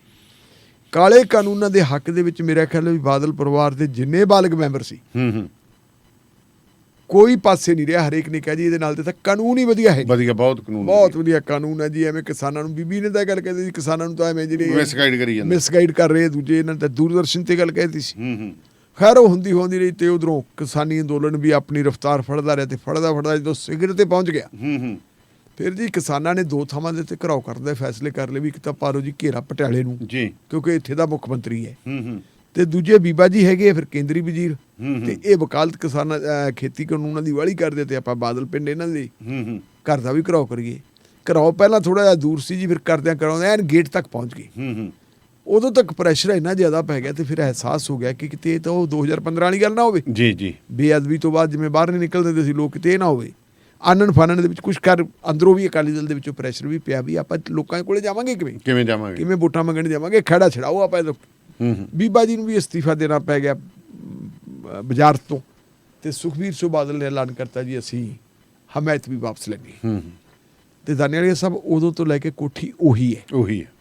ਇਹ ਮੇਰਾ ਖਿਆਲ ਹੈ ਵੀ ਕਿਸਾਨ ਅੰਦੋਲਨ ਬੀਚ ਸੀ, ਬੀਚ ਸ਼ੁਰੂ ਹੋ ਗਿਆ ਸੀ 21 ਦੇ ਵਿੱਚ। ਹਾਂ, ਇਹ ਉਸੇ ਕੋਠੀ 'ਚ ਸੀ। ਹੂੰ ਇਨ ਦੀ ਮੀਨ ਟਾਈਮ ਹੁਣ ਆ ਗਈਆਂ ਚੋਣਾਂ ਰਾਸ਼ਟਰਪਤੀ ਦੀਆਂ, ਤੇ ਰਾਸ਼ਟਰਪਤੀ ਦੀਆਂ ਚੋਣਾਂ ਵੇਲੇ ਰਾਜਨਾਥ ਸਿੰਘ ਉਹਨਾਂ ਨੇ ਸੁਖਬੀਰ ਸਿੰਘ ਹੋਰਾਂ ਨੂੰ ਫੋਨ ਕਰ ਲਿਆ ਹੂੰ ਵੀ ਸੁਖਬੀਰ ਸਿੰਘ ਜੀ ਪ੍ਰਧਾਨ ਜੀ ਫਿਰ ਸਾਡੀ ਮਦਦ ਕਰੋ। ਹੂੰ ਕਹਿੰਦਾ ਜੀ ਕਰ ਦਿਆਂਗੇ, ਕੋਈ ਨਹੀਂ। ਹੂੰ ਬੀਬੀ ਮੁਰਮੂ ਜਿਹੜੇ ਅੱਜ ਕੱਲ੍ਹ ਸਾਡੇ ਰਾਸ਼ਟਰਪਤੀ ਸਾਹਿਬ ਹੈ, ਹੂੰ ਉਦੋਂ ਕੈਂਡੀਡੇਟ ਸੀ, ਉਹ ਆ ਗਏ। ਹੂੰ ਬਸ ਜੀ ਫਿਰ ਦੌੜਾ ਲੱਗ ਗਈਆਂ ਵੀ ਪਹਿਲਾਂ ਕਿਹੜਾ ਗੁੱਡੇ ਭਰਦੇ ਵੀ ਇਹ ਜਾਣਾ ਹੈ। ਬੁੱਕੇ ਲੈ ਕੇ ਲਓ ਜੀ ਬੀਬੀ ਜੀ ਅਸੀਂ ਆ ਲਓ ਕਰਕੇ ਉੱਥੋਂ ਫਿਰ ਸਵਾਲ ਖੜੇ ਹੋ ਗਏ। ਹੂੰ ਉਹ ਕਹਿੰਦੇ ਪਤੰਦਰੋਂ ਆਪਾਂ ਬੰਦੀ ਸਿੰਘਾਂ ਦੀ ਰਿਹਾਈ ਵਾਸਤੇ ਦਾ ਅੰਦੋਲਨ ਕਰਨ ਦੀ ਤਿਆਰੀ ਕਰ ਰਹੇ ਹਾਂ। ਹੂੰ ਸੰਗਰੂਰ ਵਾਲੀ ਇਲੈਕਸ਼ਨ ਵੀ ਆਪਾਂ ਇਸੇ ਮੁੱਦੇ ਤੇ ਲੜੀਏ, ਹੂੰ ਤੇ ਬੰਦੀ ਸਿੰਘਾਂ ਵਾਲੀ ਮਾੜੀ ਜੀ ਮੰਗ ਤਾਂ ਕਰ ਲੈਂਦੇ। ਜੀ। ਆ ਯਾਲੀ ਹੁਣਾਂ ਨੇ ਵੀ ਇਹੀ ਗੱਲ ਕਹੀ ਹੈ ਨਾ ਵੀ ਅਸੀਂ ਤਾਂ ਬਗੈਰ ਮੰਗੇ ਹੀ ਉਹਨਾਂ ਨੂੰ ਵੋਟਾਂ ਦਿੱਤੀਆਂ, ਆਪਦੀ ਕੋਈ ਸ਼ਰਤ ਹੀ ਨਹੀਂ ਰੱਖੀ ਕਿ ਤੇ ਮਾੜੀ ਮੋਟੀ ਸ਼ਰਤਾਂ ਕਰ ਲੈ। ਸਿਮਰਜੀਤ ਸਿੰਘ ਮਾਨ ਨੇ ਚਿੱਠੀ ਲਿਖਤੀ, ਫਿਰ ਕਹਿੰਦੇ ਚਲੋ ਜੀ ਅਸੀਂ ਵੀ ਚਿੱਠੀ ਲਿਖਦੇ, ਚਿੱਠੀਆਂ ਲਿਖਣ ਲੱਗ ਗਏ,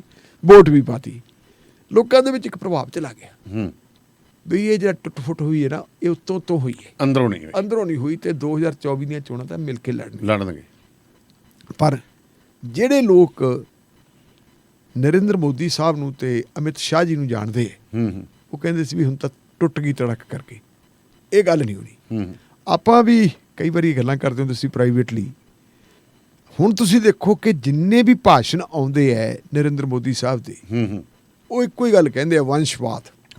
ਹਾਂ, ਪਰਿਵਾਰਵਾਦ, ਵੰਸ਼ਵਾਦ ਨਹੀਂ ਚਲੇਗਾ। ਹੂੰ ਤੇ ਦਾਨੇਵਾਲੀਆ ਸਾਹਿਬ ਹੁਣ ਮੇਰਾ ਖਿਆਲ ਵੀ ਸਮਾਂ ਉਹ ਆ ਗਿਆ, ਕਿਉਂਕਿ ਕਹਿੰਦੇ ਦੇਤਾ ਨੋਟਿਸ ਹੂੰ ਬੀਬਾ ਜੀ ਨੂੰ ਕਿ ਜੀ ਆ ਵਜ਼ੀਰ ਵਾਲੀ ਜਿਹੜੀ ਹੈਗੀ ਤੁਹਾਡੀ ਕੋਠੀ ਕੋਠੀ, ਇਹ ਤੁਸੀਂ ਇਹਦੇ ਹੁਣ ਹੱਕਦਾਰ ਨਹੀਂ ਰਹੇ। ਕੈਟਾਗਰੀ 8 ਵਾਲੀ ਦੇ ਕੈਟਾਗਰੀ 8 ਤੁਸੀਂ ਬਣ ਗਏ ਹੁਣ ਮੈਂਬਰ ਪਾਰਲੀਮੈਂਟ, ਕੱਲੇ ਤੇ ਤੁਹਾਡੇ ਕੋਲੇ ਜਿਹੜੀ ਹੈਗੀ ਕੈਟਾਗਰੀ ਮੇਰੇ ਖਿਆਲ 6 ਬਣਦੀ ਹੈ, 6 ਬਣ 6 ਬਣਦੀ ਹੈ। ਤੇ ਲੋਧੀ ਸਟੇਟ ਦੇ ਉੱਤੇ ਤੁਹਾਡੇ ਵਾਸਤੇ ਜਿਹੜੀ ਫਲੈਟ ਜਿੱਥੇ ਬਣਾਈ ਹੋਈ ਜਗਮੀਤ ਬਰਾੜ ਨੂੰ ਨਹੀਂ ਜੀ, ਕੋਠੀਆਂ ਨਹੀਂ ਕੋਠੀਆਂ, ਅੱਛਾ ਜਗਮੀਤ ਬਰਾੜ ਨੂੰ ਨਹੀਂ ਮਿਲੀ ਸੀ 35 ਨੰਬਰ 'ਚ ਰਹਿੰਦਾ ਹੁੰਦਾ ਸੀ ਹਾਂ, ਜਗਮੀਤ ਬਸ ਬਰਾੜ।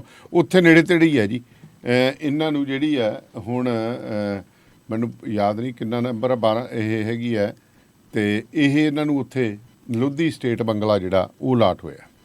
ਚਲੋ ਬੰਗਲਾ ਹੁਣ ਅਲਾਟ ਹੋ ਗਿਆ, ਜਾਣਗੇ ਹੁਣ ਉੱਥੇ। ਹਾਂ 25 ਸਾਲ ਰਹਿ ਲਏ ਜੀ ਇੱਥੇ, 25 ਸਾਲ ਤਾਂ ਕਹਿੰਦੇ ਫਿਰ ਕੰਧਾਂ ਨਾਲ ਵੀ 25 ਸਾਲ ਦੇ ਵਿੱਚ ਤਾਂ ਦਾਨੇ ਵਾਲੀ ਸਭ ਅਗਲੀ ਪੀੜ੍ਹੀ ਜਵਾਨ ਹੋ ਜਾਂਦੀ ਹੈ। ਮੇਰਾ ਖਿਆਲ ਹੈ ਬੱਚਿਆਂ ਸਾਰਿਆਂ ਦੀ ਪਰਵਰਿਸ਼ ਹੀ ਉੱਥੇ ਹੋਈ ਹੈ। ਹਾਂ ਉਸੇ ਕੋਠੀ ਦੇ ਵਿੱਚ ਹੋਈ ਹੈ, ਉੱਥੇ ਜੰਮੇ ਹੋਣਗੇ। ਉੱਥੇ ਬੱਚਿਆਂ ਨੇ ਆਪਣੀ ਸੁਰਤ ਸੰਭਾਲੀ ਹੈ, ਉੱਥੇ ਹੀ ਉਡਾਰ ਹੋਏ ਆ, ਵੱਡੇ ਹੋਏ ਆ। ਕਾਰੋਬਾਰੀ ਹੈ ਸੁੱਖ ਨਾਲ ਹੁੰਦਾ ਜੀ। ਵੱਡੀ ਬੀਬਾ ਜੀ ਤਾਂ ਜਿਹੜੀ ਹੈਗੀ ਸੁਖਵੀਰ ਸਿੰਘ ਜੀ ਦਾ ਕਾਰੋਬਾਰ ਸੰਭਾਲਣੇ, ਤੇ ਅਨੰਤਵੀਰ ਸਿੰਘ ਟ੍ਰੇਨਿੰਗ ਤੇ ਹੋ ਗਿਆ ਜੀ, ਉਹ ਵੀ ਪਸ਼ੂਆਂ ਪਸ਼ੂ ਦੇਖਣ ਲੱਗ ਪਿਆ। ਗਿਆ ਸੀਗਾ ਅਕਾਲੀ ਦਲ ਦੇ ਬੰਦਿਆਂ ਨਾਲ, ਲੰਪੀ ਸਕਿਨ ਦੇ ਪਸ਼ੂ ਦੇਖਣਗੇ, ਰੋਡੇ ਲੰਡੇ ਕਿੰਨੀ। ਅੱਛਾ ਉਹਨੂੰ ਵੀ ਅੰਡਰ ਜਾਇਜ਼ਾ ਲੈਣ ਲੱਗ ਹਾਂ। ਤਾਂ ਉਹ ਇਹਦਾ ਮਤਲਬ ਇਹ ਹੈ ਕਿ 25 ਸਾਲ ਜਿਹੜਾ ਪਰਿਵਾਰ ਰਿਹਾ ਹੋਵੇ ਉਸ ਕੋਠੀ ਦੇ ਨਾਲ ਮੋਹ ਤਾਂ ਦਾਨੇ ਵਾਲੀਆ ਸਭ ਹੋ ਜਾਂਦਾ। ਆਪਾਂ ਹੁਣ ਕਿਰਾਏ ਦੇ ਇਹਦੇ 'ਚ ਬੈਠੇ ਆ ਜੀ ਤਾਂ ਆਪਣਾ ਵੀ ਨਹੀਂ ਕਰਦਾ ਛੱਡਣ ਨੂੰ ਨਾ, ਮੋਹ ਹੀ ਇੰਨਾ ਪਿਆ ਵੈ ਹਾਂ ਵੀ ਹੁਣ ਇਹਨੂੰ ਛੱਡੀਏ ਕਿਵੇਂ। ਆ ਮੇਰੇ ਨਾਲ ਇੱਕ ਸੱਜਣ ਆਏ ਸੀ, ਕਹਿੰਦੇ ਵੀ ਕਿਹਦਾ? ਮੈਂ ਕਿਹਾ ਵੀ ਹੈ ਕਿਸੇ ਦਾ ਹੋਰ ਕਾਬਜ਼ਾ ਸੀਗਾ। ਠੀਕ ਹੈ ਨਾ, ਇਹ ਜਿਹੜੀ ਕਬਜ਼ੇ ਦੀ ਜਿਹੜੀ ਹੈਗੀ ਕਬਜ਼ਾ ਜਦੋਂ ਟੁੱਟਦਾ ਨਾ ਉਦੋਂ ਫਿਰ ਮਤਲਬ ਜਿਹੜਾ ਉਹ ਚਿੱਤ ਹੀ ਜਾਂਦਾ ਵੀ ਆਪਾਂ ਤਾਂ ਕਿਰਾਇਆ ਦਿੰਦੇ ਹਾਂ। ਨਹੀਂ ਆਪਾਂ ਕਿਰਾਇਆ ਦਿੰਦੇ ਆ ਨਾ, ਪਰ ਕਿਰਾਏ ਦਾ ਹੈ ਤਾਂ ਕਬਜ਼ਾ ਨਾ, ਕਬਜ਼ਾ ਦਾ ਫਿਰ ਵੀ ਕਿਰਾਇਆ ਦਿੰਦੇ ਆ। ਉਹ ਵੀ ਤਾਂ ਸਰਕਾਰੀ ਇੰਟਾਈਟਲ ਤਾਂ ਭਾਵੇਂ ਨਹੀਂ ਸੀਗੇ, ਪਰ ਕਿਰਾਇਆ ਤਾਂ ਉਹਨਾਂ ਦਾ ਵੀ ਕੱਟੀ ਦਾ ਹੋਊਗਾ। ਉਹ ਜਦੋਂ ਉਹਨੂੰ ਕਬਜ਼ਾ ਛੱਡਣਾ ਪੈਂਦਾ ਜੀ, ਫਿਰ ਮਾੜੀ ਜੀ ਧੂ ਜੀ ਤਾਂ ਪੈਂਦੀ ਹੈ ਨਾ। ਮੇਰੇ ਖਿਆਲ ਹੈ ਵੀ ਹੁਣ ਸੋਚਦੇ ਹੋਣਗੇ ਬਾਦਲ ਸਾਹਿਬ ਜੀ ਵੀ ਐਵੇਂ ਯਾਰ ਇਹਨਾਂ ਦੇ ਨਾਲ ਲੱਗੇ ਰਹੇ। ਉਹ ਯਾਰ ਭਾਵੇਂ ਉਹਨੂੰ ਦਿੱਲੀ ਵਾਲੇ ਨੂੰ ਡਰਾ ਲੈਂਦੇ ਸੀ, ਮਨਮੋਹਨ ਸਿੰਘ ਨੂੰ, ਵੀ ਵੇਖੀ ਕਿਤੇ ਜੇ ਕੋਈ ਇਲਵਿਲ ਕੀਤੀ ਹੈ ਤਾਂ ਕਿਤੇ ਹੁਕਮਨਾਮਾ ਨਾ ਜਾਰੀ ਹੋ ਜੇ ਅੰਮ੍ਰਿਤਸਰ ਵਾਲੇ ਪਾਸੇ। ਇਹ ਤੇ ਕਿਹੜਾ ਕਰਨਗੇ ਫਿਰ? ਇਹਦੇ ਤਾਂ ਹੁੰਦਾ ਹੀ ਕੁਛ ਨਹੀਂ ਨਾ। ਹੁਣ ਉਹ ਇਹ ਵੀ ਮਨਮੋਹਨ ਸਿੰਘ ਯਾਦ ਤਾਂ ਆਉਂਦਾ ਹੋਊਗਾ, ਬਿਲਕੁਲ ਆਉਂਦਾ ਹੋਣਾ ਵੀ ਯਾਰ ਇਹਨਾਂ ਨਾਲ ਤਾਂ ਉਹੀ ਚੰਗਾ ਸੀ ਜਿਹਨੂੰ ਆਪਾਂ ਕੋਸਤੇ ਵੀ ਹੁੰਦੇ, ਉਹ ਤੋਂ ਆਪਾਂ ਮਤਲਬ ਜੇ ਬੈਨੀਫਿਟ ਵੀ ਲੈ ਲੈਂਦੇ ਸੀ। ਤੇ ਉਹਨੇ ਤਾਂ ਯਾਰ ਕਦੇ ਹੁੱਤ ਵੀ ਨਹੀਂ ਕੀਤੀ ਵੀ ਯਾਰ ਕੋਠੀ ਖਾਲੀ ਕਰੋ ਲੈ। ਮਨਮੋਹਨ ਸਿੰਘ ਹੁਣ ਯਾਦ ਆਉਂਦਾ ਹੋਊਗਾ ਮਨਮੋਹਨ ਸਿੰਘ ਜੀ। ਸੋ ਢਿੱਲੋਂ ਸਾਹਿਬ ਹੁਣ ਪੰਜਾਬ ਸਰਕਾਰ ਨੂੰ ਜਿਹੜਾ ਆਪਦਾ ਜਦੋਂ ਕੋਈ ਵੀ ਮਤਲਬ ਕਿ ਵੇਖਿਆ 2-3 ਵਾਰੀ ਯੂ ਟਰਨ, ਪਹਿਲਾਂ ਚੰਨੀ ਸਰਕਾਰ ਨੇ ਬੜੇ ਮਾਰੇ, ਤੇ ਉਸੇ ਲੀਹੇ ਤੇ ਹੁਣ ਭਗਵੰਤ ਮਾਨ ਸਰਕਾਰ ਵੀ ਚੱਲ ਪਈ ਹੈ। ਦਾਨੇ ਵਾਲੀਆ ਜੀ ਇਹਦੇ 'ਚ ਸਰਕਾਰ ਨੂੰ ਕੁਛ ਨਹੀਂ ਪਤਾ ਹੁੰਦਾ। ਜਿਹੜੀ ਪੋਲੀਟੀਕਲ ਲੀਡਰਸ਼ਿਪ ਹੈ, ਪੋਲੀਟੀਕਲ ਲੀਡਰਸ਼ਿਪ ਨੂੰ ਤਾਂ ਉਹਨਾਂ ਨੂੰ ਤਾਂ ਹੁੰਦਾ ਵੀ ਭਾਈ ਆਹ ਕਰ ਦਿਓ, ਆਪਾਂ ਆਹ ਕਰਨਾ ਹੈ। ਕਈ ਵਾਰੀ ਬੰਦਾ ਕਰਦਾ ਤਾਂ ਚੰਗੇ ਨੂੰ ਹੁੰਦਾ, ਪਰ ਮਾੜੇ ਨੂੰ ਹੋ ਜਾਂਦਾ ਜੀ। ਬਿਲਕੁਲ ਇਹ ਵੇਖਣਾ ਹੁੰਦਾ ਅਫਸਰਸ਼ਾਹੀ ਨੇ। ਕਿਉਂਕਿ ਜਿਹੜਾ ਬੌਸ ਹੈ, ਪੋਲੀਟੀਕਲ ਬੌਸ, ਉਹਨੇ ਕਿਹਾ ਜੀ ਆਹ ਕਰ ਲਓ। ਉਹਨਾਂ ਨੇ ਸਾਰਾ ਜਿਹੜਾ ਹੋਮਵਰਕ ਕਰਨਾ ਹੁੰਦਾ ਹੈ, ਹੋਮਵਰਕ ਕਰਕੇ ਸਾਰਾ ਕੁਝ ਦੱਸਣਾ ਹੁੰਦਾ ਹੈ ਜੀ। ਹੁਣ ਹੋਇਆ ਇਹ ਕਿ ਜਦੋਂ ਇਹ ਸਰਕਾਰ ਬਣ ਗਈ ਤੇ ਬਹੁਤ ਵੱਡਾ ਇੱਕ ਘਪਲਾ ਹੋਇਆ ਸੀ 31,000 ਕਰੋੜ ਰੁਪਏ ਵਾਲਾ। ਉਹਦਾ ਵੀ ਰੌਲਾ ਪੈਂਦਾ ਸੀ। ਆ ਹੁਣ ਆਸ਼ੂ ਨੂੰ ਵੀ ਕਿਕੜੀ ਸੀ ਫਿਰਦੇ ਵਿਜੀਲੈਂਸ ਵਾਲੇ, ਉਹ ਵੀ ਰੌਲਾ ਪੈਂਦਾ ਹੈ। ਔਰ ਇਹ ਗੱਲ ਠੀਕ ਹੈ ਕਿ ਜਿਹੜੀ ਇਹ ਟਰਾਂਸਪੋਰਟੇਸ਼ਨ ਤੇ ਜਿਹੜੀ ਲੇਬਰ ਵਾਲੀ ਹੈਗੀ ਹੈ ਨਾ ਪਾਲਿਸੀ ਜੀ, ਇਹ ਪਾਲਿਸੀ ਜਿਹੜੀ ਹੈਗੀ ਹੈ ਲੁਟੇਰੀ ਪਾਲਿਸੀ ਹੈ। MLA ਦੇ ਮੁਤਾਬਕ, ਹਲਕਾ ਇੰਚਾਰਜਾਂ ਦੇ ਮੁਤਾਬਕ ਵੀ ਇਹਨੂੰ ਅਲਾਟ ਕਰ ਦਿਓ ਜੀ, ਇਹਨੂੰ ਅਲਾਟ ਕਰ ਦਿਓ। ਜਿਹੜੇ ਗਰੀਬ ਗੁਰਬੇ ਬੰਦੇ, ਸੁਸਾਇਟੀਆਂ ਵਾਲੇ, ਛੋਟੇ ਠੇਕੇਦਾਰ, ਉਹਨਾਂ ਨੂੰ ਖੜਨ ਨਹੀਂ ਦਿੰਦਾ ਜੀ। ਦਬਾ ਲੈਂਦੇ ਪੁਲਿਸ ਵਾਲੇ, ਮਾਰ ਕੇ ਡਾਂਗਾ। ਕਿੰਨੇ ਵਾਰੀ ਆਪਾਂ ਦੇਖਿਆ DC ਦਫ਼ਤਰ ਦੇ ਵਿੱਚ ਜਦੋਂ ਟੈਂਡਰ ਹੁੰਦੇ ਹਾਲਤ ਕੀ ਬਣੀ ਹੁੰਦੀ ਹੈ। ਵੇਖਿਆ ਜੀ ਡਾਂਗ ਖੜਕਦੀ ਦੇਖੀ ਆਪਾਂ। ਉਹ ਇਹਨਾਂ ਨੇ ਕਿਹਾ ਵੀ ਆ ਲਓ ਜੀ ਆਪਾਂ ਪਾਲਿਸੀ ਬਣਾ ਲਓ, ਟਰਾਂਸਪੋਰਟੇਸ਼ਨ ਪਾਲਿਸੀ ਵੀ ਬਣ ਜੇ ਔਰ ਨਾਲ ਹੀ ਬਣ ਜੇ ਜਿਹੜੀ ਹੈਗੀ ਹੈ ਲੇਬਰ ਵਾਲੀ ਪਾਲਿਸੀ। ਉਹ ਪਾਲਿਸੀਆਂ ਬਣਾਤੀਆਂ। ਪਾਲਿਸੀ ਬਣਾ ਕੇ ਇਹਨਾਂ ਨੇ ਕਿਹਾ ਲਓ ਜੀ ਠੀਕ ਆ, ਆਪਾਂ ਇਹਨੂੰ ਲਾਗੂ ਕਰ ਦਿੰਦੇ ਜੀ। ਹੁਣ ਇਹ ਤਾਂ ਅਫਸਰਾਂ ਨੇ ਦੇਖਣਾ ਸੀ ਨਾ ਵੀ ਆਪਾਂ ਇਹਨੂੰ ਲਾਗੂ ਕਰ ਸਕਦੇ ਹਾਂ ਕਿ ਨਹੀਂ ਕਰ ਸਕਦੇ। ਅਫਸਰਾਂ ਨੇ ਦੇਖਿਆ ਨਹੀਂ ਵੀ ਆਪਾਂ ਇਹਨੂੰ ਲਾਗੂ ਨਹੀਂ ਕਰ ਸਕਦੇ। ਉਸ ਤੋਂ ਬਾਅਦ ਜੀ ਕੁਝ ਲੋਕ ਜਿਹੜੇ ਹੈਗੇ ਠੇਕੇਦਾਰ ਪੁਰਾਣੇ, ਉਹ ਹਾਈ ਕੋਰਟ ਚਲੇ ਗਏ ਜੀ। ਉਹਦੇ ਸਾਡੇ ਨਾਲ ਬੜਾ ਧੱਕਾ ਹੁੰਦਾ ਹੈ। ਕਹਿੰਦੇ ਕੀ ਗੱਲ? ਉਹ ਕਹਿੰਦੇ ਸਾਡੀ ਤਾਂ ਮਿਆਦ ਪਈ ਹੈ ਹਾਲੇ ਜੀ। ਉਹਨਾਂ ਦੀ ਮਿਆਦ ਜਿਹੜੀ ਹੈਗੀ ਹੈ ਜੀ ਪਈ ਹੈ ਦਸੰਬਰ 2022 ਤੱਕ ਜੀ। ਦਸੰਬਰ 2022 ਤੱਕ ਜਿਨ੍ਹਾਂ ਨੂੰ ਕੰਟਰੈਕਟ ਪਹਿਲਾਂ ਹੋ ਗਿਆ, ਉਹਨਾਂ ਦਾ ਕੋਲੇ ਕੰਟਰੈਕਟ, ਉਹਨਾਂ ਦਾ ਐਗਰੀਮੈਂਟ ਹੋਇਆ ਜੀ। ਕਹਿੰਦੇ ਜੀ ਸਾਡੇ ਨਾਲ ਤਾਂ 2022 ਤੱਕ ਦਾ ਐਗਰੀਮੈਂਟ ਕੀਤਾ, ਤੇ ਹੁਣ ਇਹਨਾਂ ਨੇ ਨਵੀਂ ਪਾਲਿਸੀ ਲਾਗੂ ਕਰਤੀ, ਤੇ ਫਿਰ ਰਸਤਾ ਮਾਰੇ ਗਏ ਹਾਂਜੀ। ਤੇ ਉਹ ਜਦੋਂ ਉਹਨਾਂ ਨੂੰ ਪੁੱਛਿਆ ਵੀ ਭਾਈ ਤੁਸੀਂ ਆਹ ਕੀ ਗੱਲ ਕਰਦੇ ਹੋ, ਪੰਜਾਬ ਸਰਕਾਰ ਨੂੰ ਪੁੱਛਿਆ ਜੀ। ਪੰਜਾਬ ਸਰਕਾਰ ਦਾ ਜਿਹੜਾ ਹੈਗਾ ਉੱਥੇ ਵਕੀਲ ਸਾਹਿਬ ਸੀ ਜੀ, ਉਹ ਕੋਈ ਜਵਾਬ ਨਹੀਂ ਦੇ ਸਕਿਆ। ਉਹਨੇ ਫਿਰ ਪੁੱਛਿਆ ਹੁਣੇ ਜੀ ਵੀ ਕੀ ਗੱਲ ਕਰੀਏ। ਤੇ ਫਿਰ ਜਦੋਂ ਗੱਲ ਆ ਗਈ ਵੀ ਤਾਂ ਗਲਤ ਹੋ ਗਿਆ ਕੰਮ ਸਾਰਾ ਕੁਝ, ਫਿਰ ਜੀ ਉੱਥੇ ਮਜਬੂਰੀ ਵਾਸਤੇ ਬਿਆਨ ਦੇਣਾ ਪੈ ਗਿਆ ਕਿ ਨਹੀਂ ਜੀ ਫਿਰ ਪੁਰਾਣੀ ਟਰਾਂਸਪੋਰਟ ਪਾਲਿਸੀ ਤੇ ਪੁਰਾਣੀ ਜਿਹੜੀ ਹੈ ਲੇਬਰ ਪਾਲਿਸੀ ਉਹੀ ਰਹੂਗੀ। ਇਹਦੇ 'ਚ ਕਸੂਰ ਜਿਹੜਾ ਹੈਗਾ ਉਹ ਅਫਸਰਸ਼ਾਹੀ ਦਾ, ਲਾਲ ਫੀਤਾ ਚਾਹੀਦਾ ਹੈ। ਲਾਲ ਫੀਤਾ ਸ਼ਾਹੀ ਨੂੰ ਆਪਦੀ ਪੋਲੀਟੀਕਲ ਲੀਡਰਸ਼ਿਪ ਨੂੰ ਠੀਕ ਤਰੀਕੇ ਦੇ ਨਾਲ ਗੱਲ ਦੱਸਣੀ ਚਾਹੀਦੀ ਹੈ ਕਿ ਆਪਾਂ ਕਰ ਸਕਦੇ ਹਾਂ ਜਾਂ ਨਹੀਂ ਆਪਾਂ ਨਹੀਂ ਕਰ ਸਕਦੇ। ਇਹਦੇ ਚ ਭਗਵੰਤ ਸਿੰਘ ਕਈ ਵਾਰੀ ਆਂਦੇ ਨੇ ਜੋ ਅਫਸਰ ਮੰਤਰੀ ਕਹੀ ਜਾਂਦੇ ਉਹ ਕਰੀ ਜਾਂਦੇ, ਜੋ ਕਰੀ ਜਾਂਦੇ ਉਹ ਕਹੀ ਜਾਂਦੇ, ਬਸ ਨਹੀਂ ਇਹ ਮੰਤਰੀ ਨਹੀਂ ਜੀ, ਤਾਂ ਮੰਤਰੀ ਮੰਡਲ ਚੋਂ ਆਈ ਹੋਣੀ ਗੱਲ। ਇਹ ਤਾਂ ਕਿ ਇੱਕ ਵੱਡੀ ਪਾਲਿਸੀ ਹੈ, ਮੁੱਖ ਮੰਤਰੀ ਦੀ ਮਰਜ਼ੀ ਤੋਂ ਬਗੈਰ ਨਹੀਂ ਜੀ। ਜਾਂ ਫਿਰ ਇਹ ਹੈ ਵੀ ਉਹਨਾਂ ਦੇ ਨਾਲ ਬੰਦੇ ਅਣਜਾਣ ਲੱਗੇ ਹੋਏ ਜਿਨ੍ਹਾਂ ਨੂੰ ਇਸ ਗੱਲ ਦੀ ਜਾਣਕਾਰੀ ਨਹੀਂ ਹੈਗੀ ਜੀ ਜੀ। ਕਿਉਂਕਿ ਪੋਲੀਟੀਕਲ ਬੰਦਿਆਂ ਦੇ ਨਾਲ ਜਿਹੜੇ PHE ਤਾਂ ਪੋਲੀਟੀਕਲ ਆ ਜਾਂਦੇ, OSD ਪੋਲੀਟੀਕਲ ਆ ਜਾਂਦੇ। ਬਾਕੀ ਜਿਹੜੇ ਅਫਸਰ ਹੈ ਖਾਸ principal secretary ji, principal secretary to chief minister ਜਾਂ ਚੀਫ ਸੈਕਟਰੀ ਜਾਂ ਸੈਕਟਰੀ ਫੂਡ, ਇਹ ਉਹਨਾਂ ਦੀ ਜ਼ਿੰਮੇਵਾਰੀ ਬਣਦੀ ਹੈ ਕਿ ਦੱਸ ਦੇਣ ਜੀ ਆਹ ਕੁਛ ਹੈ ਜੀ ਇਹਦੇ ਤੇ ਆਪਾਂ ਕਰ ਸਕਦੇ ਨਹੀਂ ਕਰ ਸਕਦੇ। ਜੀ। ਆਪਾਂ ਫਿਰ ਅਗਲੀ BJP ਵਾਲੀ ਲੀਡਰ ਵਾਲੀ ਗੱਲ ਥੋੜੀ ਰੁੱਕ ਕੇ ਕਰਦੇ ਆ, ਇੱਕ ਦੋ ਸੁਨੇਹੇ ਦੇ ਟਰੱਕ ਜਿੱਦਾਂ ਦਾ ਵੀ ਚਲਾਉਨੇ ਹੋ, ਮੈਨੂਅਲ ਜਾਂ ਆਟੋਮੈਟਿਕ, ਕੁਇਕ ਟਰੱਕ ਲਿਊਬ ਚੇਤੇ ਆਹੀ ਨਾ ਰੱਖਿਓ। ਟਰੱਕ ਦੀ ਵਧੀਆ ਸਰਵਿਸ ਲਈ ਕੁਇਕ ਟਰੱਕ ਲਿਊਬ। ਲਓ ਜੀ, ਤੀਜੀ ਲੋਕੇਸ਼ਨ ਵੀ ਖੋਲਤੀ ਆ, ਐਗਜ਼ਿਟ 579 ਫਰਮ ਹਾਈਵੇ 401 ਇਨ ਨਾਪਨੀ। ਆਹੋ ਜੀ, ਕੋਈ ਅਪਾਇੰਟਮੈਂਟ ਨਹੀਂ, drive through facility. Exit 579 firm highway 401 in ਨਾਪਨੀ। Quick truck lube, the one stop shop। 5196220660 ਜਾਂ quicktrucklube.com। QTL, because we care।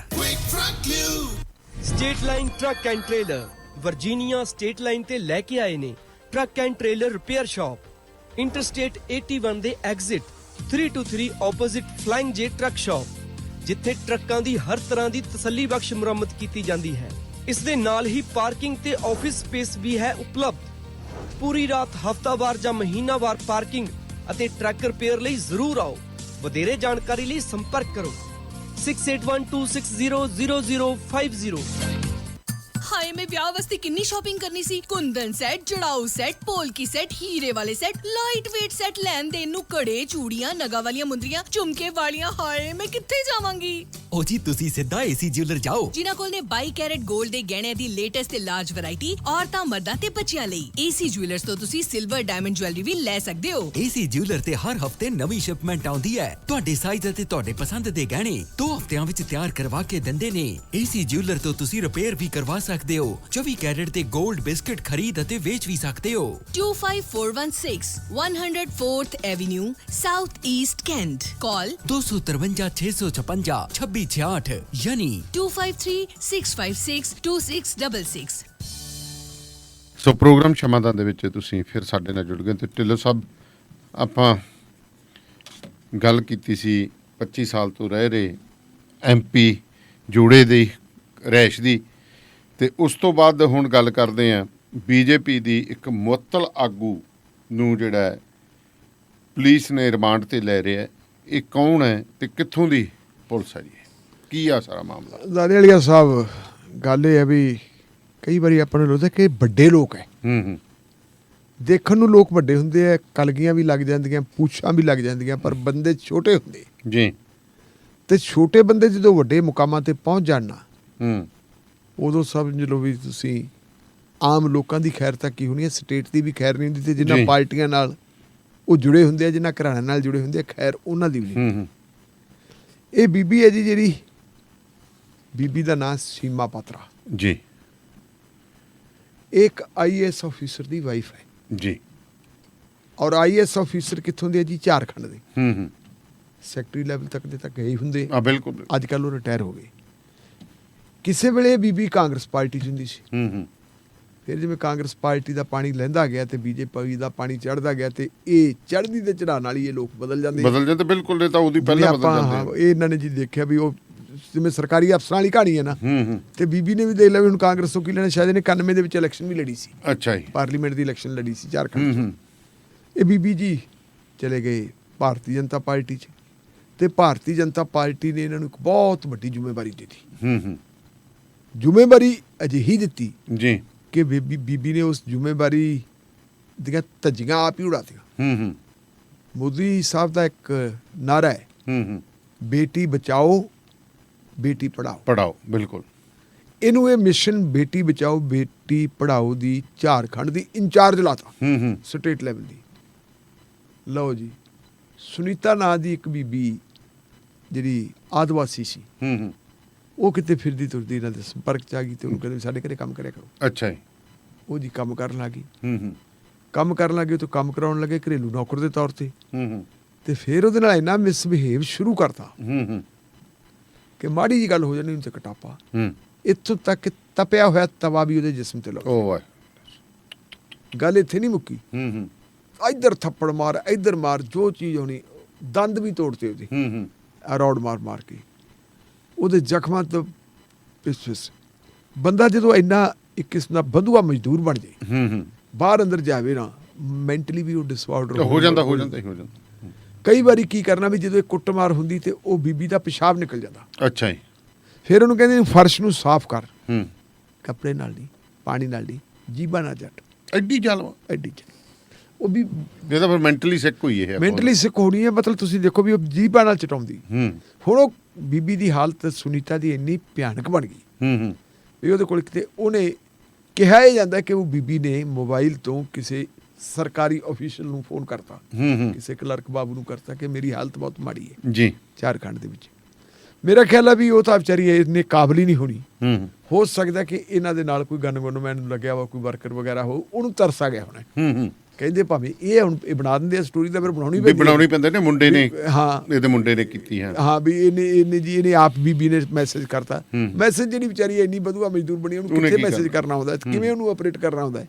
ਮੇਰਾ ਖਿਆਲ ਹੈ ਵੀ ਉੱਥੇ ਕੋਈ ਸਰਕਾਰੀ ਕਰਮਚਾਰੀ ਜਾਂ ਕੋਈ ਨੌਕਰ ਚਾਕਰ ਹੋਊਗਾ ਜਿਹਦੇ ਵਿੱਚ ਮਨੁੱਖਤਾ ਹੈਗੀ ਸੀ। ਹੂੰ ਉਹਨੇ ਜੀ ਉਹ ਮੈਸੇਜ ਲਾਤਾ। ਮੈਸੇਜ ਲੱਗਣ ਤੋਂ ਬਾਅਦ ਜੀ ਫਿਰ ਉਹ ਡਿਪਾਰਟਮੈਂਟ ਵਾਲੇ ਆ ਗਏ। ਹੂੰ। ਉਹਨਾਂ ਨੇ ਆ ਕੇ ਬੀਬੀ ਨੂੰ ਮੁਕਤੀ ਦਵਾਈ। ਹੂੰ ਹੁਣੇ ਬੀਬੀ ਹਸਪੀਟਲ ਦੇ ਵਿੱਚ ਐਡਮਿਟ ਹੈ। ਜੀ। ਔਰ ਜਦੋਂ ਇਹ ਗੱਲ ਆਈ ਤੇ ਬਹੁਤ ਵਧੀਆ ਗੱਲ ਮੈਨੂੰ ਇਹ ਕਿ ਕੋਈ ਗਵਰਨਰ ਜਿਹੜਾ ਹੈਗਾ ਕੇਂਦਰ ਦਾ ਰਿਪਰੈਜ਼ੈਂਟੇਟਿਵ, ਹੂੰ ਹੂੰ ਹੂੰ ਇਸ ਵੇਲੇ ਝਾਰਖੰਡ ਦੇ ਵਿੱਚ ਤੁਹਾਨੂੰ ਪਤਾ ਕਿ ਪੋਲੀਟੀਕਲ ਸੰਕਟ ਹੈ। ਬਿਲਕੁਲ। ਮੁੱਖ ਮੰਤਰੀ ਤਾਂ ਆਪਦੇ ਐਮਐਲਏ ਨੂੰ ਲੈ ਕੇ ਤੁਰਿਆ ਫਿਰਦਾ ਹੈ ਸਤੀਸ਼ਗੜ੍ਹ ਦੇ ਵਿੱਚ, ਹਾਂਜੀ। ਉੱਥੇ ਰੈਸਟ ਹਾਊਸਾਂ 'ਚ। ਇਹਦਾ ਨੋਟਿਸ ਫਿਰ ਗਵਰਨਰ ਸਾਹਿਬ ਨੇ ਲਿਆ। ਹੂੰ ਝਾਰਖੰਡ ਦੇ ਗਵਰਨਰ ਨੇ ਕਿਹਾ ਬਹੁਤ ਮਾੜੀ ਗੱਲ ਹੈ, ਕਾਰਵਾਈ ਕਰੋ। ਹੂੰ ਪੁਲਿਸ ਨੇ ਜੀ ਫਿਰ ਕੇਸ ਰਜਿਸਟਰ ਕੀਤਾ। ਔਰ ਕਿਉਂਕਿ ਆਦਿਵਾਸੀ ਹੈ, ਹੂੰ ਐਸਟੀ ਉਹ ਵੀ ਐਕਟ ਲੱਗਣਾ। ਲੱਗ ਗਿਆ ਜੀ, ਐਸਸੀ ਐਸਟੀ ਐਕਟ ਵੀ ਲੱਗ ਗਿਆ, ਹੂੰ ਹੂੰ ਉਹ ਐਕਟ ਵੀ ਲੱਗ ਗਿਆ, ਗ੍ਰਿਫਤਾਰੀ ਵੀ ਹੋ ਗਈ। ਹੂੰ ਹੂੰ ਔਰ ਭਾਰਤੀ ਜਨਤਾ ਪਾਰਟੀ ਨੇ ਉਹਨੂੰ ਡਿਸਮਿਸ ਨਹੀਂ ਕੀਤਾ। ਹੂੰ ਹੂੰ ਫਿਰ ਦੇਖੋ ਮੋਹ ਰੱਖਿਆ ਜਾਂਦਾ, ਇਹਨੂੰ ਤਾਂ ਡਿਸਮਿਸ ਨਾਲ ਦੀ ਨਾ ਕਰ ਦੇਣਾ ਚਾਹੀਦਾ ਸੀ, ਇਹਨੂੰ ਸਸਪੈਂਡ ਕਰਤਾ। ਸਸਪੈਂਡ ਹੈ ਜੀ। ਹੂੰ ਪੁਲਿਸ ਨੇ ਕੇਸ ਰਜਿਸਟਰ ਕਰ ਲਿਆ, ਗ੍ਰਿਫਤਾਰ ਵੀ ਕਰ ਲਿਆ, ਹੂੰ ਹੂੰ ਕੋਰਟ 'ਚ ਪੇਸ਼ ਕੀਤਾ ਤੇ ਕੋਰਟ ਨੇ 12 ਦਿਨਾਂ ਦੇ ਰਿਮਾਂਡ ਤੇ ਭੇਜਤੀ। ਹੂੰ ਢਿੱਲੋਂ ਸਾਹਿਬ ਇਹਨੇ ਉਹ ਕੱਲੀ ਸੁਨੀਤਾ ਨੂੰ ਹੀ ਨਹੀਂ ਆਪਣੇ ਕੁੱਟਿਆ, ਉਹਦੇ ਮੁੰਡੇ ਨੂੰ ਵੀ ਪਾਗਲ ਕਰਕੇ ਉਹਨੂੰ ਪਾਗਲਖਾਨੇ ਭੇਜਤਾ ਸੀ। ਆਓ ਇਹ ਵੀ ਹੋਣੀ ਹਾਂ ਬਿਲਕੁਲ ਜੀ। ਸੋ ਕਹਿੰਦੇ ਘਰੇਲੂ ਮੇੜ ਤੇ ਤਾਂ ਜ਼ੁਲਮ ਕਰਨ ਦੇ ਮਾਮਲੇ ਦੇ ਵਿੱਚ ਜਿਹੜਾ ਇਹ ਸਾਰਾ ਮਾਮਲਾ ਹੋਇਆ ਤੇ ਬੱਚੇ ਵੀ ਕਹਿੰਦੇ ਇਹ ਇਹਦੇ ਜਿਹੜੇ ਸੀਗੇ ਉਹ ਸੀਮਾ ਤੇ ਜ਼ੁਲਮ ਕਰਦੇ ਸੀ, ਇਹਦੇ ਬੱਚੇ ਵੀ। ਆ ਫਿਰ ਉਹ ਤਾਂ ਪਰਿਵਾਰ ਦੇ ਵਿੱਚੋਂ ਜਿਹੋ ਜਿਹੇ ਸੰਸਕਾਰ ਹੋਣਗੇ ਜੀ, ਜਿਹੜੇ ਮਾਪਿਆਂ ਦੇ ਸੰਸਕਾਰ ਹੋਣਗੇ, ਬੱਚਿਆਂ ਤੇ ਵੀ ਅਸਰ ਹੋ ਹੀ ਪੈਂਦਾ ਨਾ। ਹਾਂਜੀ। ਸੋ ਬਹੁਤ ਬਹੁਤ ਸ਼ੁਕਰੀਆ ਢਿੱਲੋਂ ਸਾਹਿਬ, ਮਿਹਰਬਾਨੀ। ਸੋ ਪ੍ਰੋਗਰਾਮ ਸ਼ਮਾਦਾਨ ਇਸੇ ਤਰ੍ਹਾਂ ਜਾਰੀ ਰਹੇਗਾ। ਸੋ ਜੁੜੇ ਰਹੋ ਰੇਡੀਓ ਪੰਜਾਬ।